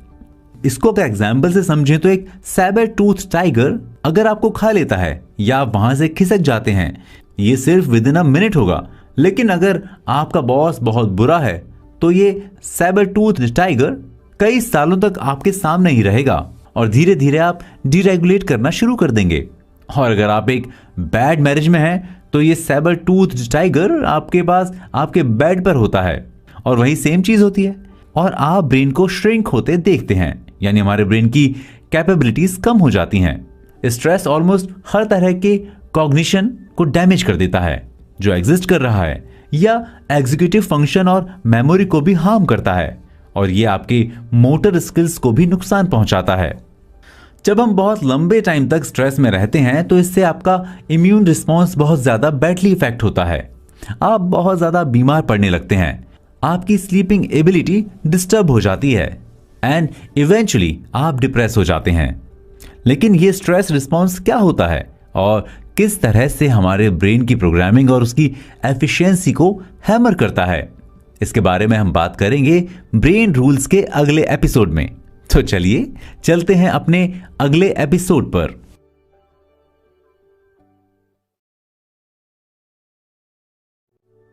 स्ट्रेस हमारे दिमाग के लिए बहुत बुरा है, part 2। Hello friends, brain rules के पिछले एपिसोड में हमने जाना कि आखिर स्ट्रेस होता क्या है और ये किस तरह हमारे ब्रेन को अफेक्ट करता है, और हम इस एपिसोड में उसी बात को आगे बढ़ाते हुए बताएंगे कि आखिर स्ट्रेस रिस्पॉन्स क्या होता है और ये कितनी तरह का होता है, और साथ ही अगर आपको स्ट्रेस फ्री होना है तो उसके लिए आपको क्या करना चाहिए। हम जानते हैं कि 3 लेवल के स्ट्रेस रिस्पॉन्स होते हैं। पहला, पॉजिटिव स्ट्रेस रिस्पॉन्स। क्या होता है जब हमें भीड़ के सामने बोलने, खेलने और एग्जाम्स देने या नौकरी के लिए इंटरव्यू से पहले एक अजीब सी नर्वस एनर्जी फील होती है। हमें फील होता है कि इंक्रीज इन हार्ट रेट या स्ट्रेस हार्मोन लेवल्स में माइल्ड एलिवेशन, यानी थोड़ा सा रश। दूसरा होता है tolerable stress. Tolerable stress response ये एक सीरियस टेम्परेरी स्ट्रेस रिस्पॉन्स है जो कि सपोर्टिव रिलेशनशिप से बफर होते हैं। इस तरह के स्ट्रेस के लिए आपके पास सपोर्ट सिस्टम का होना बहुत जरूरी है। तीसरा and the last stress response है टॉक्सिक स्ट्रेस रिस्पॉन्स। जब हमारे पास बहुत लंबे टाइम तक कोई भी स्ट्रॉन्ग या प्रोटेक्टिव रिलेशनशिप नहीं होती तब स्ट्रेस रिस्पॉन्स सिस्टम बहुत ज्यादा प्रोएक्टिव बने रहते हैं। ये एक ऐसा स्ट्रेस है जिसको लेकर एजुकेटर बहुत ज्यादा परेशान रहते हैं, क्योंकि इस तरह का जो स्ट्रेस होता है वो सबसे ज्यादा डैमेज करता है, ना सिर्फ एजुकेटर्स को बल्कि स्टूडेंट्स को भी। आपके पास एक ही दिमाग है, घर पर जो दिमाग है वही दिमाग आपके वर्क प्लेस पर या स्कूल में आपके पास होता है। घर पर आप जिस स्ट्रेस को फील कर रहे होते हैं वही सेम स्ट्रेस पर आपके वर्क प्लेस पर आपके परफॉर्मेंस को अफेक्ट करेगा एंड वाइस वर्सा। यानी अगर आप अपने काम को लेकर स्ट्रेस्ड हैं तो उसका इम्पैक्ट आपकी पर्सनल लाइफ पर भी पड़ेगा। आपके घर पर भी आपकी इमोशनल स्टेबिलिटी कैसी है, इससे आपकी एकेडमिक सक्सेस या फेलियर को मेजर किया जा सकता है। क्रॉनिक स्ट्रेस यानी कि अगर किसी पुराने तनाव की बात की जाए तो इसमें एड्रेनलिन हमारे ब्लड वेसल्स में ऐसे स्कार क्रिएट कर देता है जिससे हार्ट अटैक या स्ट्रोक का खतरा बढ़ जाता है। कॉर्टिसोल हिपोकैम्पस के सेल्स को डैमेज कर देता है जिससे हमारी कुछ भी नया सीखने या याद रखने की एबिलिटी वीक या खत्म हो जाती है। इंडिविजुअली अगर बात की जाए तो सबसे खराब तरीका का स्ट्रेस वो होता है जहां आपको ये पता होता या लगता है कि किसी भी प्रॉब्लम पर आपका कोई कंट्रोल नहीं है या आपके पास उसका कोई भी सॉल्यूशन नहीं है। उस सिचुएशन में आप बहुत ज्यादा हेल्पलेस फील करते हैं। बात की जाए इमोशनल स्ट्रेस की तो ये एक ऐसा स्ट्रेस है जिसका सोसाइटी पर या लोगों पर सबसे ज्यादा और गहरा इम्पैक्ट पड़ता है। बच्चों के स्कूल में उनकी परफॉर्मेंस या किसी भी इंसान के वर्क प्लेस पर उसकी प्रोडक्टिविटी, इन सभी पर इसका इम्पैक्ट काफी हार्मफुल होता है। बात की जाए अगर सोल्यूशन की कि किस तरह से स्ट्रेस को ओवरकम किया जा सकता है या किस तरह से इस स्ट्रेस से बचा जा सकता है या अपने ब्रेन की एबिलिटी को इससे इफेक्ट होने से बचा सकते हैं, तो हमें यह जानना जरूरी है कि ऐसा तभी हो सकता है जब आप एक स्ट्रेस फ्री एनवायरनमेंट क्रिएट करें। इसलिए हमें वास्तव में यह इंश्योर करने की जरूरत है कि हमारे पास पॉजिटिव और टॉलरेबल स्ट्रेस से निपटने में मदद करने के लिए स्ट्रेस रिडक्शन स्ट्रेटेजीज हैं। और अगर हमारे जीवन में टॉक्सिक स्ट्रेस है तो हमारे पास कोई प्लान है जिससे हम इससे बाहर निकल सकते हैं। तो इवेंचुअली हमें यह जानने की बहुत ज़रूरत है कि अगर हम अपने स्ट्रेस पर कंट्रोल नहीं रखेंगे तो डेफिनेटली ये हमारे ऊपर अपना कंट्रोल कर लेगा। सो अगर हमें बेटर स्कूल और ऑफिसेस चाहिए तो हमें क्या करना है? Make them as stress free as possible. बात करें अगर दिमाग के ऊपर कंट्रोल की, तो कौन नहीं चाहता कि उनके सारे सेंसेस एक साथ एक टाइम पर स्टिम्युलेट हो सकें। और अगर हम कहें कि आप वाकई ऐसा कर सकते हैं तो ब्रेन रूल सीरीज के नेक्स्ट एपिसोड में हम आपको बताएंगे कि आप ये कैसे कर सकते हैं। तो चलिए चलते हैं अपने नेक्स्ट एपिसोड पर।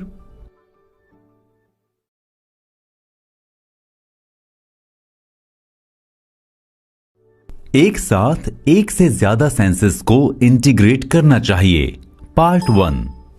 कभी कभी किसी को देखकर लगता है कि यार इस इंसान को इतना सब कुछ कैसे याद रह जाता है। या जब हम स्कूल या कॉलेज में थे तो उस टॉपर स्टूडेंट को देखकर लगता था कि इतना याद कैसे कर लेता है, कैसे किसी की मेमोरी इतनी शार्प हो सकती है। क्या आप जानते हैं कि क्यों कुछ लोगों के पास अनलिमिटेड मेमोरीज होती हैं?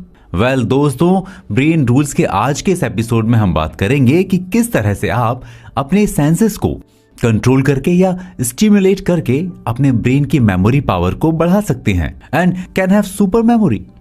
हमने आपसे पूछा था कि क्यों कुछ लोगों के पास अनलिमिटेड मेमोरीज होती हैं। आपको बताते हैं कि आखिर ऐसा क्यों होता है। ऐसा इसलिए होता है क्योंकि वो लोग चीजों को याद रखने के लिए अपने एक से ज्यादा सेंसेस का यूज करते हैं। सुनकर अजीब लगता है ना कि ऐसे कैसे हो सकता है। जस्ट आस्क सिनेस्थेसिस्ट, यानी वे लोग जो सिर्फ रंगों को सूंघते हैं या साउंड को देखते हैं। अपेरेंटली वे लोग चीजों को एक अनयूजुअल वे में याद रख सकते हैं। सुनकर काफी कॉम्प्लिकेटेड सा लगता है, लेकिन इस कॉन्सेप्ट को समझने का एक बहुत अंडरस्टैंडेबल रीजन है। क्या आप जानते हैं कि हम अपने सेंसेस के थ्रू किसी घटना के बारे में इंफॉर्मेशन को एब्जॉर्व करते हैं। हम इसे इलेक्ट्रिकल सिग्नल में ट्रांसलेट करते हैं, कुछ देखकर और कुछ दूसरे साउंड से। इन सिग्नल्स को दिमाग के अलग अलग हिस्सों में फैलाते हैं और फिर उस इंसिडेंट को एज अ होल रिकंस्ट्रक्ट करते हैं। जैसा कि हमने पहले के रूल्स में सीखा कि हमारा ब्रेन या मेमोरी इज ऑल अबाउट उसकी अलग अलग डॉट्स को जोड़ने की कैपेबिलिटीज के बारे में है। यानी दिमाग उन हिस्सों को वायर करने के लिए जो इंफॉर्मेशन को रखते हैं या स्टोर करते हैं। ऐसा लगता है कि हमारा ब्रेन किन्हीं भी सिग्नल्स को कंबाइन करने के लिए हमारे पास्ट एक्सपीरियंस पर डिपेंड करता है और इसे दो अलग अलग लोग एक ही इवेंट को अलग अलग तरह से एक्सपीरियंस कर सकें। जस्ट इमेजिन द पावर जब आप चीजों को एक साथ जोड़ने के लिए कड़ी मेहनत करते हैं, यानी when you are hard wired to connect them, क्योंकि आप उस समय चीज को एक से ज्यादा तरीकों से एक्सपीरियंस करते हैं। हमारे सेंसेस एक साथ काम करते हैं, इसीलिए उन्हें स्टिमुलेट करना बहुत जरूरी है। हमारा सिर या हमारा दिमाग क्रैकल करने लगता है दुनिया के परसेप्शन से, sight, sound, taste, smell, touch, सभी से, और ये इतना एनर्जेटिक होता है जैसे एक फ्रैट पार्टी। कई साल पहले साइंटिस्ट्स fMRI तकनीक से ब्रेन को पियर किया एंड उन्होंने अपने सब्जेक्ट्स पर एक स्टडी की जिसमें उन्होंने उससे पहले एक बोलने का वीडियो दिखाया, लेकिन उसमें आवाज बंद थी। उन्होंने जब ब्रेन को मॉनिटर किया तो उसने पाया कि ऑडिटरी कॉर्टेक्स यानी ब्रेन का साउंड को प्रोसेस करने वाला एरिया स्टिमुलेट कर रहा था, जैसे कि वो साउंड को सुन रहा हो। लेकिन जब उसी सब्जेक्ट को एक ऐसे वीडियो दिखाया गया जिसमें सिर्फ फेशियल एक्सप्रेशन थे और कोई लिप मूवमेंट नहीं था, तो ऑडिटरी कॉर्टेक्स बिल्कुल शांत था। यह कंक्लूजन सामने आया कि विजुअल इनपुट्स ऑडिटरी इनपुट्स को इफेक्ट करते हैं, इवन साउंड बंद ही क्यों ना हो। हमारे सेंस एक साथ काम करने के लिए इवॉल्व हुए हैं। फॉर एग्जाम्पल, हमारा विजन हियरिंग को इन्फ्लुएंस करता है, विच मीन्स अगर हम हमारे सारे सेंसेस को एक साथ स्टिमुलेट करते हैं तो हम किसी भी चीज को बेस्ट तरीके से और लॉन्ग टर्म के लिए सीख सकते हैं। सो हम कुछ भी नया सीखने के लिए आखिर इसका यूज क्यों नहीं कर पाते हैं? अगर हम ऐसा करते हैं और हमारे सारे सेंसेस को एक साथ स्टिमुलेट करने में सक्सेसफुल हो जाते हैं तो हमारे लिए कुछ भी सीखना या उसे याद रखना मुश्किल नहीं होगा। In fact it will be a cake walk, यानी ये बहुत आसान होगा। इस सीरीज के अगले एपिसोड में हम बात करेंगे कि किस तरह स्मेल हमारे सेंसेस को स्टिमुलेट करती है और हमारे ब्रेन को किसी भी चीज को याद करने में बेटर हेल्प करती है। तो चलिए चलते हैं अपने अगले चैप्टर की तरफ।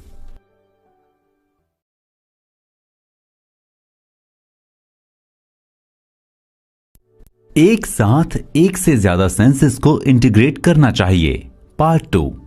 फ्रेंड्स, पिछले एपिसोड में हम बात कर रहे थे ब्रेन रूल नंबर 9 की, जहां हमने जाना कि किस तरह से जब हम अपने सारे सेंसेस का यूज करते हैं या उन्हें स्टिमुलेट करते हैं तो ऐसा करके हम हमारी मेमोरी की पावर को बढ़ा सकते हैं। आज के इस एपिसोड में हम जानेंगे कि कैसे स्मेल हमारे सेंसेस को इंटीग्रेट करती है। मेमोरी को इवोक करने के लिए स्मेल अनयूजुअली इफेक्टिव होती है। अगर आप किसी फिल्म पर डिटेल्ड टेस्ट कर रहे हैं और आपके आसपास एयर में पॉपकॉर्न की स्मेल आ रही है तो डेफिनेटली 10 से 50% ज्यादा याद रहेगा। अगर कहा जाए कि स्मेल बिजनेस के लिए बहुत इंपॉर्टेंट है, जब आप स्टारबक्स में जाते हैं तो सबसे पहली चीज जो आप स्मेल करते हैं वो है कॉफी। उन्होंने ओवर द इयर्स ये इंश्योर किया है कि ऐसा ही हो और उसके लिए बहुत सारे एफर्ट्स किए हैं। स्मेल में मेमोरीज को वापस लेकर आने की एक अनयूजुअल पावर होती है, क्योंकि स्मेल सिग्नल थैलेमस को बाईपास करते हैं और सीधे अपने डेस्टिनेशन की ओर जाते हैं। और स्मेल डायरेक्टली एमिगडाला को स्टिमुलेट करती है, जो कि इमोशंस को स्टिमुलेट करता है। एक स्टडी से पता चला है कि स्मेल और स्लीप का combination better declare memory consolidation है। हम सबसे अच्छी तरह से कुछ भी तब सीख सकते हैं जब हमें कई डिफरेंट सेंसेस को एक साथ स्टिमुलेट करते हैं, और ऐसा इसलिए क्योंकि हमारे सेंसेस एक साथ मिलकर काम करते हैं। जॉन मेडिना एक एग्जाम्पल देते हुए कहते हैं कि अगर मैं अपने फोकस को सुधारना चाहता हूं तो मैं अपने साथ एक पेपरमिंट एसेंशियल ऑयल की बोतल रखता हूं ताकि मैं कुछ नया लिखने पर फोकस कर सकूं। इस तरह की चीजें हमने अक्सर डिपार्टमेंटल स्टोर में देखी हैं, जहां वो लोग शॉपिंग एक्सपीरियंस को बेटर बनाने के लिए डिफरेंट तरह के सेंट्स को रखते हैं। यहां तक कि कुछ स्टोर स्टारबक्स अपने वर्कर्स को सेंट्स यूज करने की परमिशन नहीं देते, क्योंकि ये कस्टमर को कॉफी की स्मेल से डिस्ट्रैक्ट कर देगा। किसी भी तरह से जितना ज्यादा हम मल्टी सेंसरी एक्सपीरियंस गेन कर सकते हैं, चाहे वो स्कूल में हो या वर्क प्लेस में, हम अपने रिजल्ट्स को उतना ही ज्यादा बेटर कर सकते हैं। सोचिए क्या होगा जब हमें किसी इंफॉर्मेशन को मल्टी डिसिप्लिनरी एक्सपीरियंस की तरह प्रेजेंट करते हैं और उसके बाद सिर्फ इंफॉर्मेशन को ही रिप्लिकेट नहीं करते, बल्कि उसके प्रेजेंटेशन के मेथड को भी रिप्लिकेट किया और फर्स्ट री परफॉर्मेंस विजुअली प्रेजेंट किया जाता है, और दूसरा ऑडिटोरली और तीसरा किनेस्थेटिकली। अब बात की जाए कि लर्निंग लिंक क्या है। वो लोग जो मल्टी सेंसरी इन्वायरमेंट्स में रहते हैं वो उन लोगों से बेटर होते हैं या बेहतर तरीके से सीखते हैं जो कि यूनिसेंसरी इन्वायरमेंट में रहते हैं। उनके पास बेटर रिजोल्यूशन के साथ ज्यादा मेमोरीज होती हैं जो उन्हें याद रहती हैं और वो काफी ज्यादा समय तक उनकी मेमोरी में बनी रहती हैं, इवन 20 साल बाद भी। सो इवेंचुअली हम ये समझ सकते हैं कि किस तरह से जब हमारे सारे सेंसेस को एक साथ वर्क करने के लिए प्रोसेस कर लेते हैं या उन्हें ऐसे स्टिमुलेट करते हैं कि सभी सेंसेस इन कोऑर्डिनेशन वर्क कर सकें, तो हम हमारी मेमोरी को बेटर प्रोसेस कर सकते हैं। इस सीरीज के अगले चैप्टर में हम बात करेंगे विजन की, यानी कि दृष्टि की, कि किस तरह से हमारी देखने की क्षमता हमारे बाकी सभी सेंसेस से ज्यादा स्ट्रांग होती है और किस तरह से ये हमारे ब्रेन और मेमोरी को स्ट्रेंथन करती है। तो चलिए चलते हैं अपने अगले एपिसोड पर।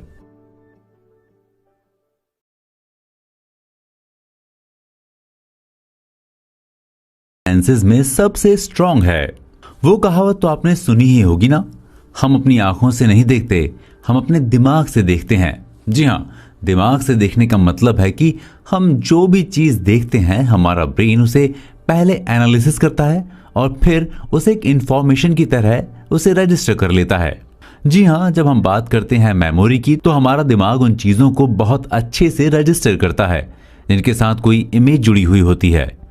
आज के इस एपिसोड में हम बात करेंगे विजन की और किस तरह विजन हमारे सभी सेंसेस में सबसे ज्यादा डोमिनेटिंग होता है और हमारे ब्रेन को चैनलाइज करता है। जॉन मेडिना ने अपने ब्रेन रूल नंबर 10 में विजन और उसके इम्पैक्ट के बारे में काफी डिटेल में एक्सप्लेन किया है। हम ह्यूमंस पिक्चर्स या फिगर्स को याद रखने में इनक्रेडिबल होते हैं। आप कोई भी इंफॉर्मेशन सुनिए और 3 दिन बाद उसका सिर्फ 10% ही याद रहेगा और उसमें एक पिक्चर या फिगर ऐड कर दें तो आपको 65% तक याद रहेगा। इनफैक्ट पिक्चर्स का इम्पैक्ट टेक्स्ट से भी ज्यादा होता है क्योंकि पढ़ना हमारे लिए इनसफिशिएंट होता है। हमारा दिमाग टेक्स्ट या वर्ड को भी छोटे छोटे पिक्चर्स की तरह ही देखता है और उन्हें पढ़ने के लिए उन वर्ड्स में कुछ स्पेशल कैरेक्टर्स ढूंढने पड़ते हैं, लेकिन उसमें काफी समय लगता है। लेकिन क्या कारण है कि विजन इतना इंपॉर्टेंट है? मतलब why is vision such a big deal to us? शायद ऐसा इसलिए क्योंकि हम ऐसी चीजों को हमेशा एप्रीहेंड करते हैं जैसे food supplies, major threats and reproductive opportunity. Leonardo da Vinci इस बात को इंट्यूटिवली जानते थे। साइंस ने इस बात को प्रूव कर दिया कि विजन हमारा सबसे इफेक्टिव एंड डोमिनेंट सेंस है जो कि हमारे ब्रेन के मोर देन हाफ रिसोर्स को एक्वायर कर लेता है। हम केवल वही देखते हैं जो हमारा दिमाग हमसे देखने को कहता है और वो भी 100% एक्यूरेट नहीं होती। इनफैक्ट इससे ये साफ पता चलता है कि क्यों लोगों को विजन्स या भूत दिखाई देते हैं। सीधे शब्दों में कहें तो उनकी आंखें वही देख रही हैं जो उनका दिमाग उन्हें देखने के लिए कहता है। हालांकि रियलिटी में ऐसा कुछ भी नहीं है। विजन एक बहुत इंपॉर्टेंट कंपोनेंट है। जैसा कि विटगेन्स्टाइन ने आर्ग्यूमेंट दिया है, ये पॉसिबल है कि जब तक आप किसी भी चीज को इमेजेस या पिक्चर्स में कन्वर्ट नहीं करते तब तक आप उन्हें पूरी तरह से नहीं समझ सकते। हम जो विजुअल एनालिसिस करते हैं उसमें कई स्टेप्स होते हैं। रेटिना फोटॉन्स को इंफॉर्मेशन छोटी छोटी मूवी लाइक स्ट्रीमिंग में असेंबल कर देता है।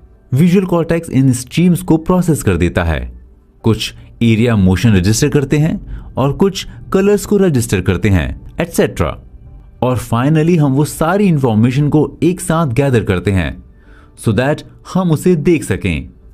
इंफॉर्मेशन आंख में रेटिना से टकराती है और depending on the wavelength of light और द कलर जो कि हमारा विजुअल ब्रेन सेंटर देखता है।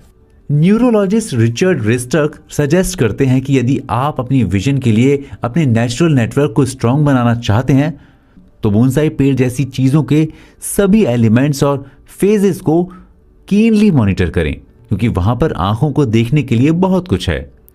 यही कारण है कि आप एनालॉजीज का यूज करते हैं और बीथोवन्स फिफ्थ की बिगिनिंग को कॉम्प्रिहेंड करते हैं by saying that it's destiny knocking on the door. मेडिना ने कंक्लूड किया है कि हम पिक्चर्स के माध्यम से सबसे अच्छा सीखते हैं और याद करते हैं, लिखे या बोले गए शब्दों के माध्यम से नहीं।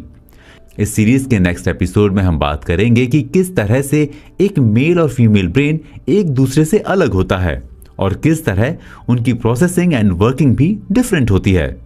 तो चलिए चलते हैं अपने नेक्स्ट चैप्टर पर।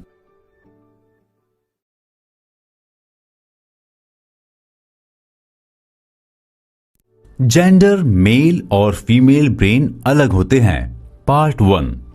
हेलो दोस्तों, जब हम ब्रेन की या मेंटल हेल्थ की बात करते हैं तो हमेशा यही कहा जाता है कि फीमेल्स और मेल्स के इश्यूज अलग होते हैं और उन्हें अलग तरह से डील किया जाता है।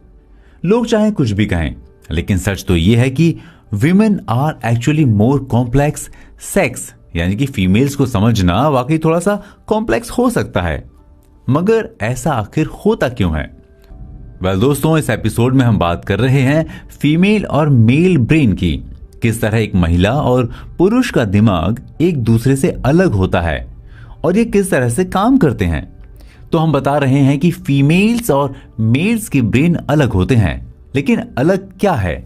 अगर साइकेट्रिक डिसऑर्डर की या सीवियरिटी या उसके टाइप के बारे में बात की जाए तो मेंटल हेल्थ प्रोफेशनल्स ने कई सालों से रिसर्च करके ये जाना है कि इनमें सेक्स बेस्ड डिफरेंसेस होते हैं। जैसे फीमेल्स के कंपैरिजन में मेल्स शिज़ोफ्रेनिया से ज्यादा सीवियरली अफेक्टेड होते हैं।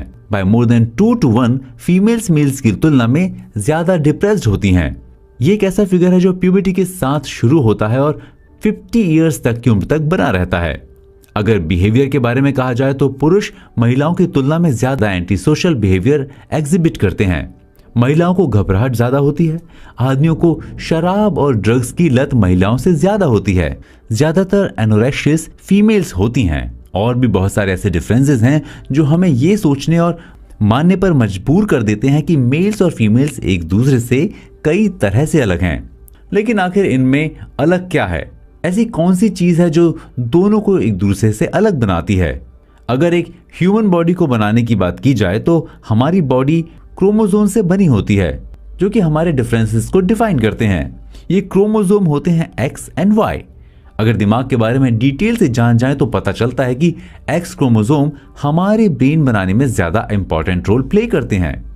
पुरुष में एक ही एक्स क्रोमोसोम पाया जाता है जबकि फीमेल में 2 एक्स क्रोमोसोम मिलते हैं। हालांकि इनमें से एक बैकअप की तरह काम करता है, लेकिन ये क्रोमोसोम्स एक कॉग्निटिव हॉटस्पॉट हैं जो कि अपने साथ उन जीन्स का एक बहुत बड़ा परसेंटेज कैरी करता है जो कि ब्रेन के बनने में इन्वॉल्व होते हैं। ऑल्सो एक्स क्रोमोसोम में अप्रॉक्स 1500 जीन्स होते हैं जो कि करस्पॉन्डिंग मेल वाई क्रोमोसोम से 15 टाइम्स ज्यादा होते हैं।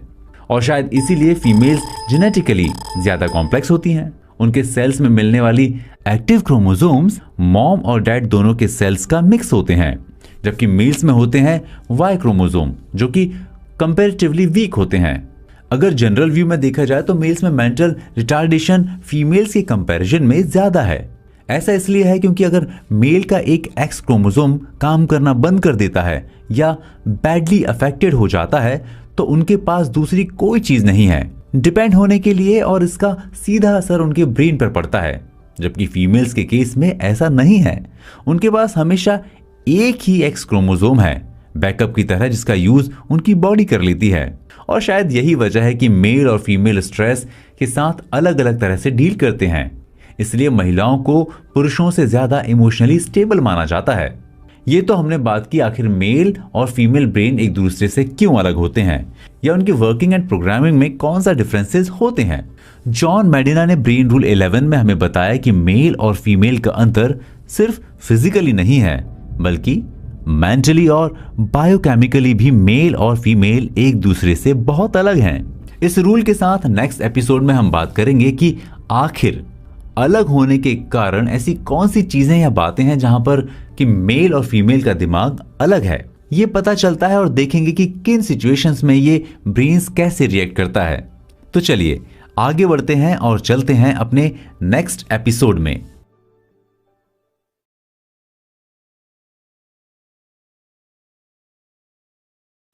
जेंडर, मेल और फीमेल ब्रेन अलग होते हैं, part 2। Friends, brain rule series के इन एपिसोड्स में हम बात कर रहे हैं एक ऑलवेज डिबेटेबल टॉपिक के बारे में। आखिर फिजिकल के अलावा मेल और फीमेल कैसे अलग हैं और स्पेशली कैसे अलग हैं उनके ब्रेन्स। पिछले एपिसोड में हमने जाना कि एक मेल और फीमेल ब्रेन किस तरह से बनते हैं और ये बायोकेमिकली डिफरेंट होते हैं। आज के एपिसोड में हम बात करेंगे आखिर ये दो अलग अलग ब्रेन अपनी प्रोसेसिंग एंड वर्किंग में कैसे अलग होते हैं और किस तरह से ये डिफरेंट सिचुएशंस में रिएक्ट या रिसिप्रोकेट करते हैं। मेल और फीमेल के दिमाग किसी भी तरह से एक एक्यूट स्ट्रेस को बहुत अलग अलग तरह से हैंडल करते हैं। जब रिसर्चर लैरी ने दोनों को एक स्लैशर फिल्म्स दिखाई तो मेल्स ने ब्रेन के राइट हेमिस्फीयर के एमिगडेल को फायर किया जो कि किसी भी इवेंट की जिस्ट को समझने के लिए रिस्पॉन्सिबल होता है, और उनका लेफ्ट हेमिस्फीयर कंपैरेटिवली साइलेंट था, जबकि फीमेल्स ने अपने लेफ्ट हेमिस्फीयर के एमिगडेल को ट्रिगर किया जो कि डिटेल्स के लिए रिस्पॉन्सिबल होता है। ऐसे में अगर हमारे पास एक ऐसी टीम है जिसमें दोनों तरह के लोग हैं, यानी कि वो जो जिस्ट को समझते हैं और वो जो डिटेल्स पर फोकस करते हैं, तो हम आसानी से वर्ल्ड को जीत सकते हैं। एक दूसरा बड़ा डिफरेंस जो हमें मेल और फीमेल के काम करने के तरीके या चीजों को डील करने के बारे में पता चलता है वो ये है कि मेल्स ज्यादा कॉम्पिटिटिव होते हैं जबकि फीमेल्स ज्यादा सपोर्टिव होती हैं। कई बार हम लड़कों को भी काफी सपोर्टिव रोल में देखते हैं, लेकिन वो भी अपनी कॉम्पिटिटिव स्पिरिट के चलते वो कंपटीशन में अपनी फेवरेट फिजिकल एक्टिविटी को डिप्लॉय कर देते हैं।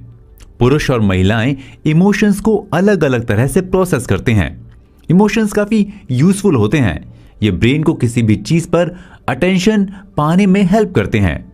ये डिफरेंसेस नेचर और नर्चर के बीच का कॉम्प्लेक्स इंटरेक्शन का बाय प्रोडक्ट होते हैं।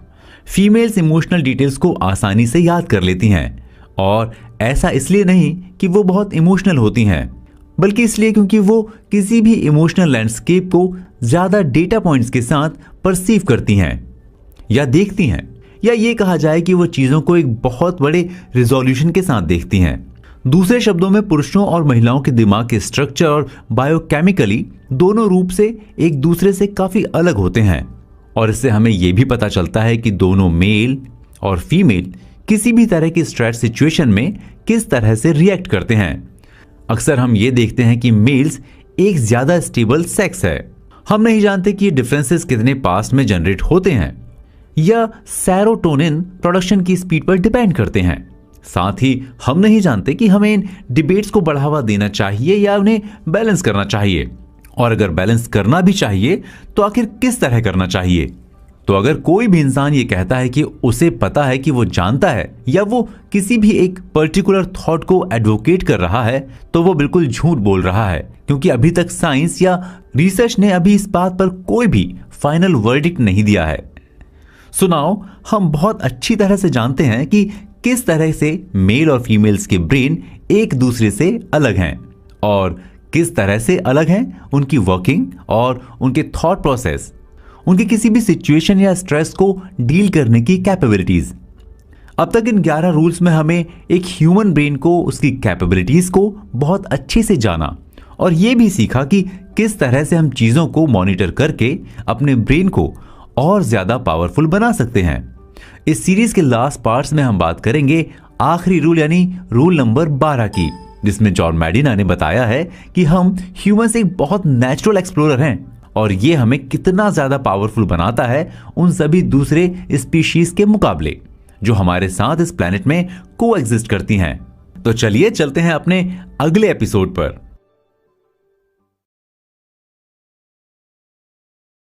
इंसान एक पावरफुल नेचुरल एक्सप्लोरर है, पार्ट 1। दोस्तों, हम सब ने सुना होगा कि सीखने की कोई उम्र नहीं होती और एक इंसान कितना भी सीख ले वो कभी भी ज्यादा नहीं हो सकता, एंड एक इंसान अपनी सारी लाइफ सीखता ही रहता है। पर यह सीखने का प्रोसेस ऐसा क्यों है? क्या है जो हम ह्यूमंस को हमेशा ही सीखते रहने के लिए मोटिवेट करता है? ब्रेन रूल्स की सीरीज के आखिरी पार्ट में हम बात करेंगे कि आखिर जब हमारा ब्रेन पूरी तरह से एक्टिवेट होकर काम करता है तो हम कितने पावरफुल बन जाते हैं, और क्या है वो सीखने का प्रोसेस जिसने हम ह्यूमंस को इवॉल्व होने में इतनी मदद की और हमें सर्वाइवर्स बना दिया। एक छोटे बच्चे की बात करते हैं। जब हम एक बच्चे को किसी काम को करने को मना करते हैं तो हमने अक्सर देखा है कि वो उस काम को करने के लिए इतना उत्सुक हो जाता है कि उसके रिजल्ट्स के बारे में सोचे बिना वो उस काम को करने की पूरी कोशिश करता है। अगर हम एक बच्चे को ध्यान से देखेंगे तो हमें पता चलेगा कि बच्चे इस बात का परफेक्ट मॉडल हैं कि आखिर इंसान किस तरह से चीजें सीखता है। वो मॉडल है एक्टिव लर्निंग का। हम कभी भी चीजों को पैसिव तरीके से नहीं सीखते, हम हमेशा सीखते हैं एक्टिव वे में। इस बात को अगर हम आसान शब्दों में कहें तो हम कभी भी दूसरों को देखकर सीखने से ज्यादा खुद उस चीज को करके सीखते हैं, और जब हम ऐसा कुछ करते हैं तो वो बात या वो चीज हमारे दिमाग में बैठ जाती है। हम सीखते हैं बाय एक्टिव टेस्टिंग, यानी चीजों को ऑब्जर्व करके, हाइपोथेसिस बनाकर, एक्सपेरिमेंट करके और फिर उसको एक रिजल्ट में कंक्लूड करके।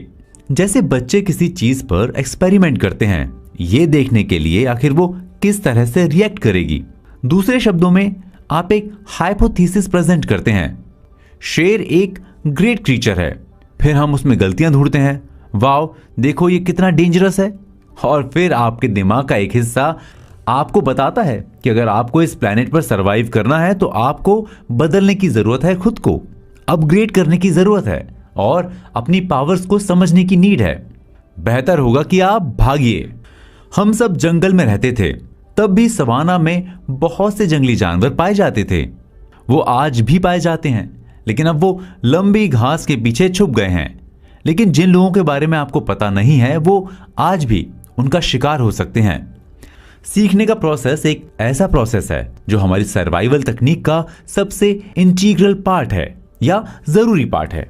एग्जाम्पल के तौर पर अगर हम देखें कि इंसान जब गुफाओं में रहता था और उसे कुछ भी नहीं आता था, तब वो आसानी से किसी भी जानवर का शिकार बन जाता था, लेकिन फिर उसने हथियार बनाना सीखा और अब वो जानवरों का शिकार करने लगा। फिर उसने आग जलानी सीखी और अब वो अपना भोजन पका के खाने लगा। और फिर ऐसे ही धीरे धीरे वो चीजें सीखता गया और आगे बढ़ता गया और जंगल में रहने वाले एक चिंपांजी से एक सभ्य नागरिक बन गया और उसने अपनी एक सोसाइटी बना ली। सच में अगर देखा जाए तो ये हमारे सीखने का ट्रेट ही है जो हमें दूसरों से अलग बनाता है। अगर हम चीजों को ऑब्जर्व करके, एवेल्युएट करके एक्सप्लोर नहीं करते तो हम कभी भी सरवाइव करके वहां नहीं आ सकते थे जहां आज हमारी मानव जाति खड़ी है। लेकिन अब तो हम इतने सिविलाइज्ड हैं, हर स्पीशीज से काफी आगे हैं, इतने पावरफुल हैं, तो क्या अभी भी हमारे लिए सीखते रहना जरूरी है? और अगर है तो हम इसके लिए क्या कर रहे हैं? नेक्स्ट एपिसोड में हम बात करेंगे कि कैसे हम आज भी लगातार सीखते जा रहे हैं और हमारा नेचुरल एक्सप्लोरर होने का ट्रेट हमें और पावरफुल बना रहा है। दोस्तों, आप सुन रहे हैं ब्रेन रूल्स की ऑडियो बुक समरी मेरे यानी चेतन के साथ। तो चलिए चलते हैं अपने नेक्स्ट एपिसोड पर। इंसान एक पावरफुल नेचुरल एक्सप्लोरर है, पार्ट 2। दोस्तों, ब्रेन रूल सीरीज के पिछले एपिसोड में हम बात कर रहे थे सीखने के प्रोसेस की, यानी एक ऐसा प्रोसेस जिसने हमें सर्वाइवर्स की कैटेगरी में सबसे ऊपर पहुंचा दिया और साथ ही हम इस प्लेनेट पर शायद सबसे ज्यादा पावरफुल बना दिया। ब्रेन रूल सीरीज के इस आखिरी रूल में हम बात कर रहे हैं ह्यूमंस के 2 अमेजिंग ट्रेट्स की, यानी हमारा पावरफुल होना और हमारा नेचुरल एक्सप्लोरर होना। आपको क्या लगता है, क्या हम हमेशा सीखते रहते हैं या एक पॉइंट ऐसा आता है जब हम सीखना बंद कर देते हैं?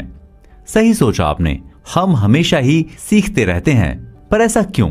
जॉन मेडेना की रिसर्च की माने तो ऐसा इसलिए होता है क्योंकि हमारे एडल्ट ब्रेन के कुछ हिस्से एक बच्चे की तरह मैलेबल होते हैं। हम किसी भी चीज को देखकर या एक्सपीरियंस करके उसे पहचान सकते हैं और उसके बिहेवियर को इमिटेट कर सकते हैं, क्योंकि मिरर न्यूरॉन्स हमारे ब्रेन के हर कोने में फैले हुए हैं। हाँ, इसका मतलब वही है जो आप सोच रहे हैं कि आप न्यूरॉन्स बना सकते हैं और इसके साथ सारी जिंदगी आप सीखते रह सकते हैं, जैसे कि आप अभी कर रहे हैं जब आप ये ऑडियो बुक समरी सुन रहे हैं। पर हम ये कैसे करते रह सकते हैं? ऐसा किया जा सकता है पावर ऑफ एक्सप्लोरेशन से। आप भले ही किसी क्लासरूम में हो या किसी ऑफिस के एक क्यूबिकल में, किसी भी चीज को एक्सप्लोर करने का हमारा डिजायर कभी भी खत्म नहीं होता। गूगल ने एक्सप्लोरेशन की इस पावर को काफी सीरियसली लिया है और वो अपने एम्प्लॉयज को एक्चुअली एक्सप्लोरेशन के लिए टाइम भी देता है। इस टाइम को 20% टाइम कहा जाता है। इसमें एम्प्लॉयज को कुछ भी सोचने और अपने दिमाग को वेंडर करने देना होता है। जीमेल और गूगल न्यूज ऐसे ही 20% टाइम के बाय प्रोडक्ट हैं। दुनिया के one of the leading neuroscience researchers Mark Robert Waldman इस टाइम को माइंड वेंडरिंग कहते हैं और साथ ही वो ये भी बताते हैं कि एक्चुअली ये एक क्रिएटिव प्रोसेस के लिए कितना इंपॉर्टेंट होता है। जब आप अपने दिमाग को वेंडर करने देने में एबल होते हैं तो आपको आपकी इनसाइट के फ्लैशेस दिखाई देते हैं और इन फ्लैशेस को आपको लिख लेना चाहिए। और जब आप और ज्यादा फोकस स्टेट में हो तब आपको इन फ्लैशेस को इन्वेस्टिगेट और एक्सप्लोर करना चाहिए। ऐसा करने से आपको बहुत सारे नए और क्रिएटिव आइडियाज मिलते हैं जिनका एग्जीक्यूशन आप अपने बेटरमेंट के लिए कर सकते हैं। सीखने का प्रोसेस, जैसे कि पहले बताया, हमें और पावरफुल बनाता है। हमारे सर्वाइवल के लिए सबसे ज्यादा रिस्पॉन्सिबल फैक्टर होता है। एक पुरानी चाइनीज कहावत है कि मुझे मछली पकड़ाओ तो मैं उसे एक दिन ही खाऊंगा, लेकिन यदि तुम मुझे मछली पकड़ना और बनाना सिखा देते हो तो मैं सारी जिंदगी उसके सहारे खाते रह सकता हूं। बंदरों को देखिए, वो क्या करते हैं। बंदर आपको देखते हैं और उसी की नकल करते हैं, लेकिन क्या वो इंसानों जैसे बन जाते हैं? नहीं। ऐसा इसलिए क्योंकि उन्होंने किसी भी चीज को सीखा नहीं, उसकी नकल की होती है। जब हम किसी चीज को अनुभव करके सीखते हैं तो वो हमारे जीवन का एक इंसेपरेबल पार्ट बन जाता है, मतलब अटूट हिस्सा। पर उसका रिवीजन करते रहना जरूरी है। एक और एग्जाम्पल से समझते हैं। अगर आप किसी बच्चे को एक किताब पकड़ा देते हो और उसे क्लासरूम में बिठाकर उसे किसी भी काम को करने का तरीका समझा देते हो तो क्या वो काम करना सीख जाएगा? नहीं, बिल्कुल भी नहीं। शायद इसलिए अब हम हमारी एजुकेशन तरीकों को ज्यादा एक्सपेरिमेंटल बनाने में लगे हैं, ताकि बच्चा सिर्फ थ्योरी ही नहीं पढ़े बल्कि किसी भी चीज को अनुभव करके उससे सीखे। जॉन मेडिना के इस रूल से ये बात तो साफ हो जाती है कि हमारा एक्सप्लोरेशन का नेचर या ट्रेड वो चीज है जो हमें पावरफुल बनाता है और हमारे सर्वाइवल के लिए जिम्मेदार है। इस सीरीज के लास्ट एपिसोड में हम बात करेंगे जॉन के इन सभी 12 नियमों के बारे में और जानेंगे कि आखिर हमने क्या क्या सीखा। चलिए तो चलते हैं अपने लास्ट एपिसोड पर। निष्कर्ष, ब्रेन रूल्स को जानें और अप्लाई करें। हमारी बॉडी में हमारा दिमाग एक बहुत ही अमेजिंग ऑर्गन है। हालांकि वो बात और है कि बहुत सारे लोग इसकी कॉम्प्लेक्सिटी को नहीं समझ पाते। जॉन मेडिना की ये बुक ब्रेन रूल्स का बेस यही है। मेडिना की इस किताब के साथ पिछले सभी एपिसोड में हमने ये सीखा कि वो कौन से 12 रूल्स हैं जिनके बारे में जानकर और उन्हें अपनी जिंदगी में अप्लाई करके हम ब्रेन के काम करने के तरीके को अच्छे से समझ सकते हैं और इवन उसकी पावर को बढ़ा सकते हैं। हर रूल के लिए मेडिना ने एक ऐसी साइंस प्रेजेंट की है और सजेशन दिया है कि किस तरह ये रूल्स हमारे स्कूल और वर्क की डेली लाइफ में इजीली अप्लाई किए जा सकते हैं। आइए एक ओवरव्यू लेते हैं या संक्षेप में समझते हैं उन बातों को जो हमने इन सभी 12 रूल्स में सीखी। पहली, एक्सरसाइज। किस तरह एक्सरसाइज हमारे ब्रेन की पावर को बूस्ट करता है। मेडिना ने बताया कि ह्यूमन की इवोल्यूशन को देखते हुए यह जरूर कहा जा सकता है कि किसी भी इंफॉर्मेशन को प्रोसेस करने के लिए एनवायरनमेंट में मोशन कितना जरूरी है और कैसे अगर हमें प्रोडक्टिव रहना है तो हमें अपने काम पर जाना चाहिए और साथ ही अपने वर्क एनवायरनमेंट में भी मोशन को इंक्लूड करना चाहिए। जैसे कि अपनी डेस्क से हर घंटे में कुछ कुछ देर के लिए उठना हमारी प्रोडक्टिविटी को बढ़ाता है। Rule number 2, survival. इंसान का दिमाग भी इवॉल्व हुआ है। हमारा दिमाग एक सर्वाइवल ऑर्गन है जिसे किसी भी अनस्टेबल एनवायरनमेंट में सर्वाइव करने के लिए, आने वाले प्रॉब्लम्स को सॉल्व करने के लिए डिजाइन किया गया है। हालांकि हम इस प्लेनेट पर सबसे पावरफुल नहीं हैं, लेकिन हमारा ब्रेन सबसे ज्यादा डेवलप्ड ब्रेन है। हमें अपने ऑप्टिमम परफॉर्मेंस के लिए सेफ फील करना बहुत जरूरी है और इसीलिए हमें वर्क प्लेस पर फ्रेंड्स बनाने चाहिए ताकि हम वहां सेफ फील कर सकें। Rule number 3, wiring. हर ब्रेन अलग अलग तरह से वायर्ड या डिजाइंड है।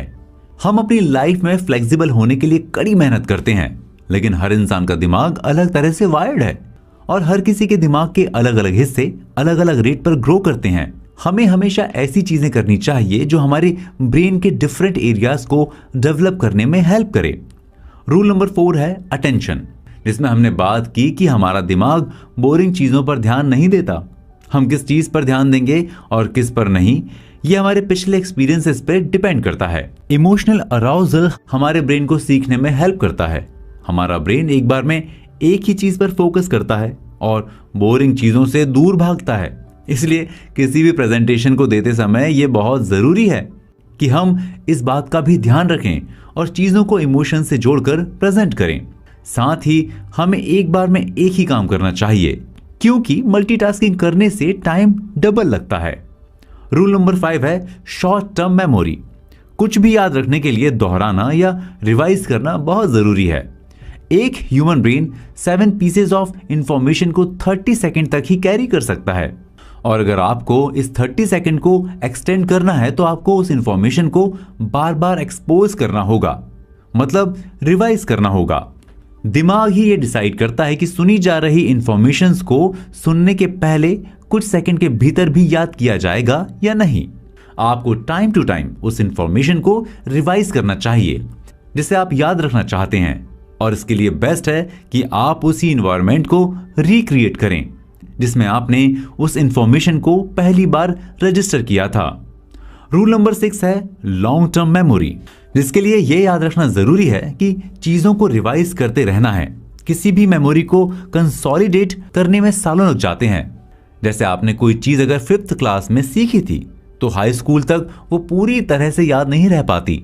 इससे निपटने का सबसे अच्छा तरीका, जैसे कि पहले कहा गया था, कि किसी भी चीज को टाइम टू टाइम एक्सपोज करते रहना है। अपनी लॉन्ग टर्म मेमोरी को फर्म बनाने के लिए यह जरूरी है कि आप नई इंफॉर्मेशन को सीखते रहें और पुरानी को रिवाइज करते रहें।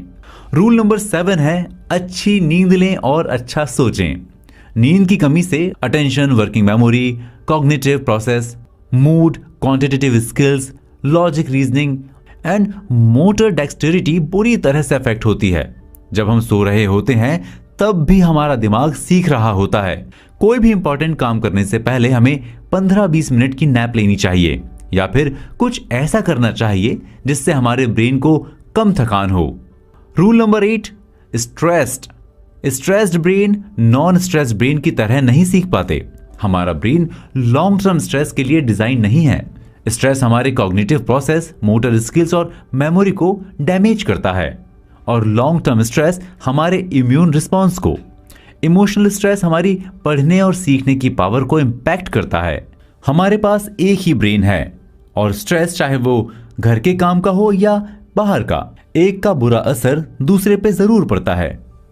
Rule number 9, sensory integration. एक ही टाइम पर ज्यादा सेंसेस को स्टिमुलेट कीजिए। हम अपने सेंसेस के थ्रू किसी भी चीज के बारे में इंफॉर्मेशन गैदर करते हैं, इसलिए जितने ज्यादा सेंसेस एंगेज होंगे चीजें उतनी ही याद रहेंगी। रूल नंबर 10 है विजन, जिसमें हमने जाना कि हमारा विजन हमारे बाकी सेंसेस से बहुत ज्यादा स्ट्रांग है और डोमिनेंट सेंस है जो ब्रेन के 50% रिसोर्सेज को एक्वायर कर लेता है। आप किसी जानकारी को आज सुनिए, आपको सिर्फ उसका 10% याद रहेगा, लेकिन यदि वही इंफॉर्मेशन पिक्चर के साथ है तो आपको 65% तक याद रह सकता है। इसीलिए अपनी प्रेजेंटेशंस में टेक्स्ट से ज्यादा पिक्चर्स डालिए। रूल नंबर 11 में हमने जाना कि किस तरह मेल और फीमेल ब्रेन्स एक दूसरे से अलग हैं। एक्स क्रोमोसोम अपने साथ ब्रेन डेवलपमेंट के ज्यादा जीन्स को कैरी करता है।